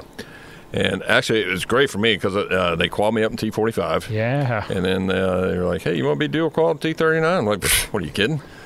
Yeah. So I was still flying Sabres while I was active duty. Wow. Yeah. And then so I retired in 2012, and it was just a natural, and Pete Vandenberg, he was the chief pilot over there. And I had known him from when I was in 86 a long time ago. He was the Commodore. Oh, wow. Yeah. So I met him once. Small fishbowl we live in. Yeah. I have a photo of him up in Nashville. Yeah, he's a very nice guy. Yeah. Oh, super. Yeah. Super. All those guys were. Yeah. Gray Eagles, was that the name of the? Gray Eagles. Yeah. And so it just kind of made sense, They had an opening, and I was retiring and available. It's like, hey, you want to come fly Sabres? Like, sure. It's like, well, we're only going to be around for a couple more years. Like, yeah, I know that. I was CSO part of that. Yeah, I know. I'm briefed, yeah. But I'll take what I can get for now. And he's like, yeah, come on over. So I flew him until he went away. And how many hours did you get, T-39? I don't know, probably 300 or 400, maybe. It's respectable. Something like that. Good machine. Kind of back to the past. Back to it, yeah. It reminded me a lot of the Beast. Really? That thing was a truck. Okay. Yeah, and you had to put it where you wanted it. There was no finesse involved with that airplane. You had to put it. It's a yoke too, which I was not aware of, and it's an F-16 radar in the nose. They did put an F-16 radar in. Not all of them. Okay, just a couple birds. Yeah, just the end models. The N. Oh yeah, sorry, the T-39Ns that were here. Yeah. Okay. Yeah, and then they had the G models. Those were the passengers. Oh, I didn't know that. Yeah, okay. They had extra with seats. Yeah. So they were the cross-country machines. Gotcha. Okay, so it was a split fleet all here. For some reason, in my mind, I thought it was all T-39Ns at the base here. I didn't realize that. No, they had Gs as well. Shows you how little I know. What was the mission set that you guys would go out and do? We would do instrument-type stuff. We do low levels. Then in the end models with the radars, we would do air-to-air intercepts. Okay. Very basic. I know we're trying to wrap this up, so favorite story? Any good stories in the Sabreliner? Any good flights, memorable cross countries that you can tell about? Nothing really out of the ordinary. Okay. It was, Now, I will say, all those guys were Vietnam guys. And, oh, really? Yeah. Oh, yeah. Okay. And some of the stories they had, that was a different era. Yeah. Of aviation, let's put it that way. Yeah. Yeah, they did some crazy shit back then. But probably not flying the airplane that way anymore. Toward the end of its lifetime. No. If do some of the stuff they got away with, and we'd be fired. But but also those are the guys that developed those tactics and technologies. Hey, they got us here. Exactly. So I'm not casting any shade. In fact, I'm honestly a little bit jealous. Same here. Yeah. After that, obviously, now here. Yeah. What just 60-second elevator pitch, just kind of what do you do every day? Well, other than, impart knowledge, just the basic. We do FAMs and we do instruments, and we do, I'm called in FAMs, instruments, and forms, and really just, honestly, the kids that come through here, I would say majority of them, they're so well prepared, It's obvious that they care about what they're doing, and they take pride in what they're doing, which kind of makes my job a lot easier. I don't have to grab them by the nose and drag them along, which honestly it gives me an opportunity to kind of again, FTI is the Bible, got to stick with the FTI, but there's nothing that says I can't share other experiences that I personally have experienced, or I know somebody that's been through it, or I know what they're getting ready to go through, just to kind of round them out, for lack of a better term, you know. And that really is probably one of the things that I enjoy the most about this job, is being able to sit here and, share that kind of stuff with, again, a kid who's less than half my age, and he's one of my one of the kids, one of my kids, and be able to share that with him, without him having to learn it the hard way. Like some of the stuff we all do, some things hey, everyone learns differently. I can tell you about this, but you're going to have to go out there and, you know. It is the greatest feeling in the world, and this is going to sound really silly, when you teach someone something and then they, especially on a flight, like, hey, do this, and then they do it, and you're like, oh, you were listening, and you're doing it now. And it's like, yay, this is making your life easier and my life easier. Yes. As opposed to you'll say something and then in one ear and out the other. I'm like, oh man, how much are we really listening right now? And so then it challenges me. Hey, is this thing on? Yeah, yeah, exactly. yeah. Is this thing on? Yeah. Yeah, I know what you mean. Easy, I can't say thank you enough. Like, truly, this has been a joy for me. My pleasure. Didn't get to fly today, but this is like the best way to spend it talking airplanes. I like to end all these by giving you the last word. Anything maybe I didn't ask you, or any, I don't know, words of wisdom, any thoughts? You get the last word. Well, I guess it would depend on who I'm talking to. You know, if I'm talking to the kid sitting there in a chair, my advice would be, hey, be glad of where you are and what you're doing. Don't take advantage of it. Don't let it go to your head. But don't let anybody tell you you can't do something. You know, bullshit. You can do whatever you put your mind to. You know, if you decide, hey, you know what, I want to fly T-45s. Okay, well, do you have T-45 grades? Well, don't sit there and go, yeah, fix it. Only you can do it. I can't do it for you. Yeah, fix it. Okay. And lastly, enjoy what you're doing, man. Because you're in for the ride of your life. You know that. Absolutely. Yeah. Yeah. Live every day like it's your last. Because it might be. Absolutely. Not to sound morbid, but no, not at all. You know, that's just the nature of the business that we're in. Yeah. Yeah. I got some, I don't say bad news, but news about a friend recently. Maybe a couple, 10 years older than me, passed away of a heart attack unexpectedly. And I was just talking to him. I was thinking about the last time I sat down out at the Ferguson airport. Great guy. For those that might be listening, might remember or know who I'm talking about. But yeah, live every day like it's your last, truly, because it might be. Yeah. So I don't know another different way to end it than that. Hopefully a little on a positive note. Yeah. There we go. Thank you again, truly. Awesome. My pleasure.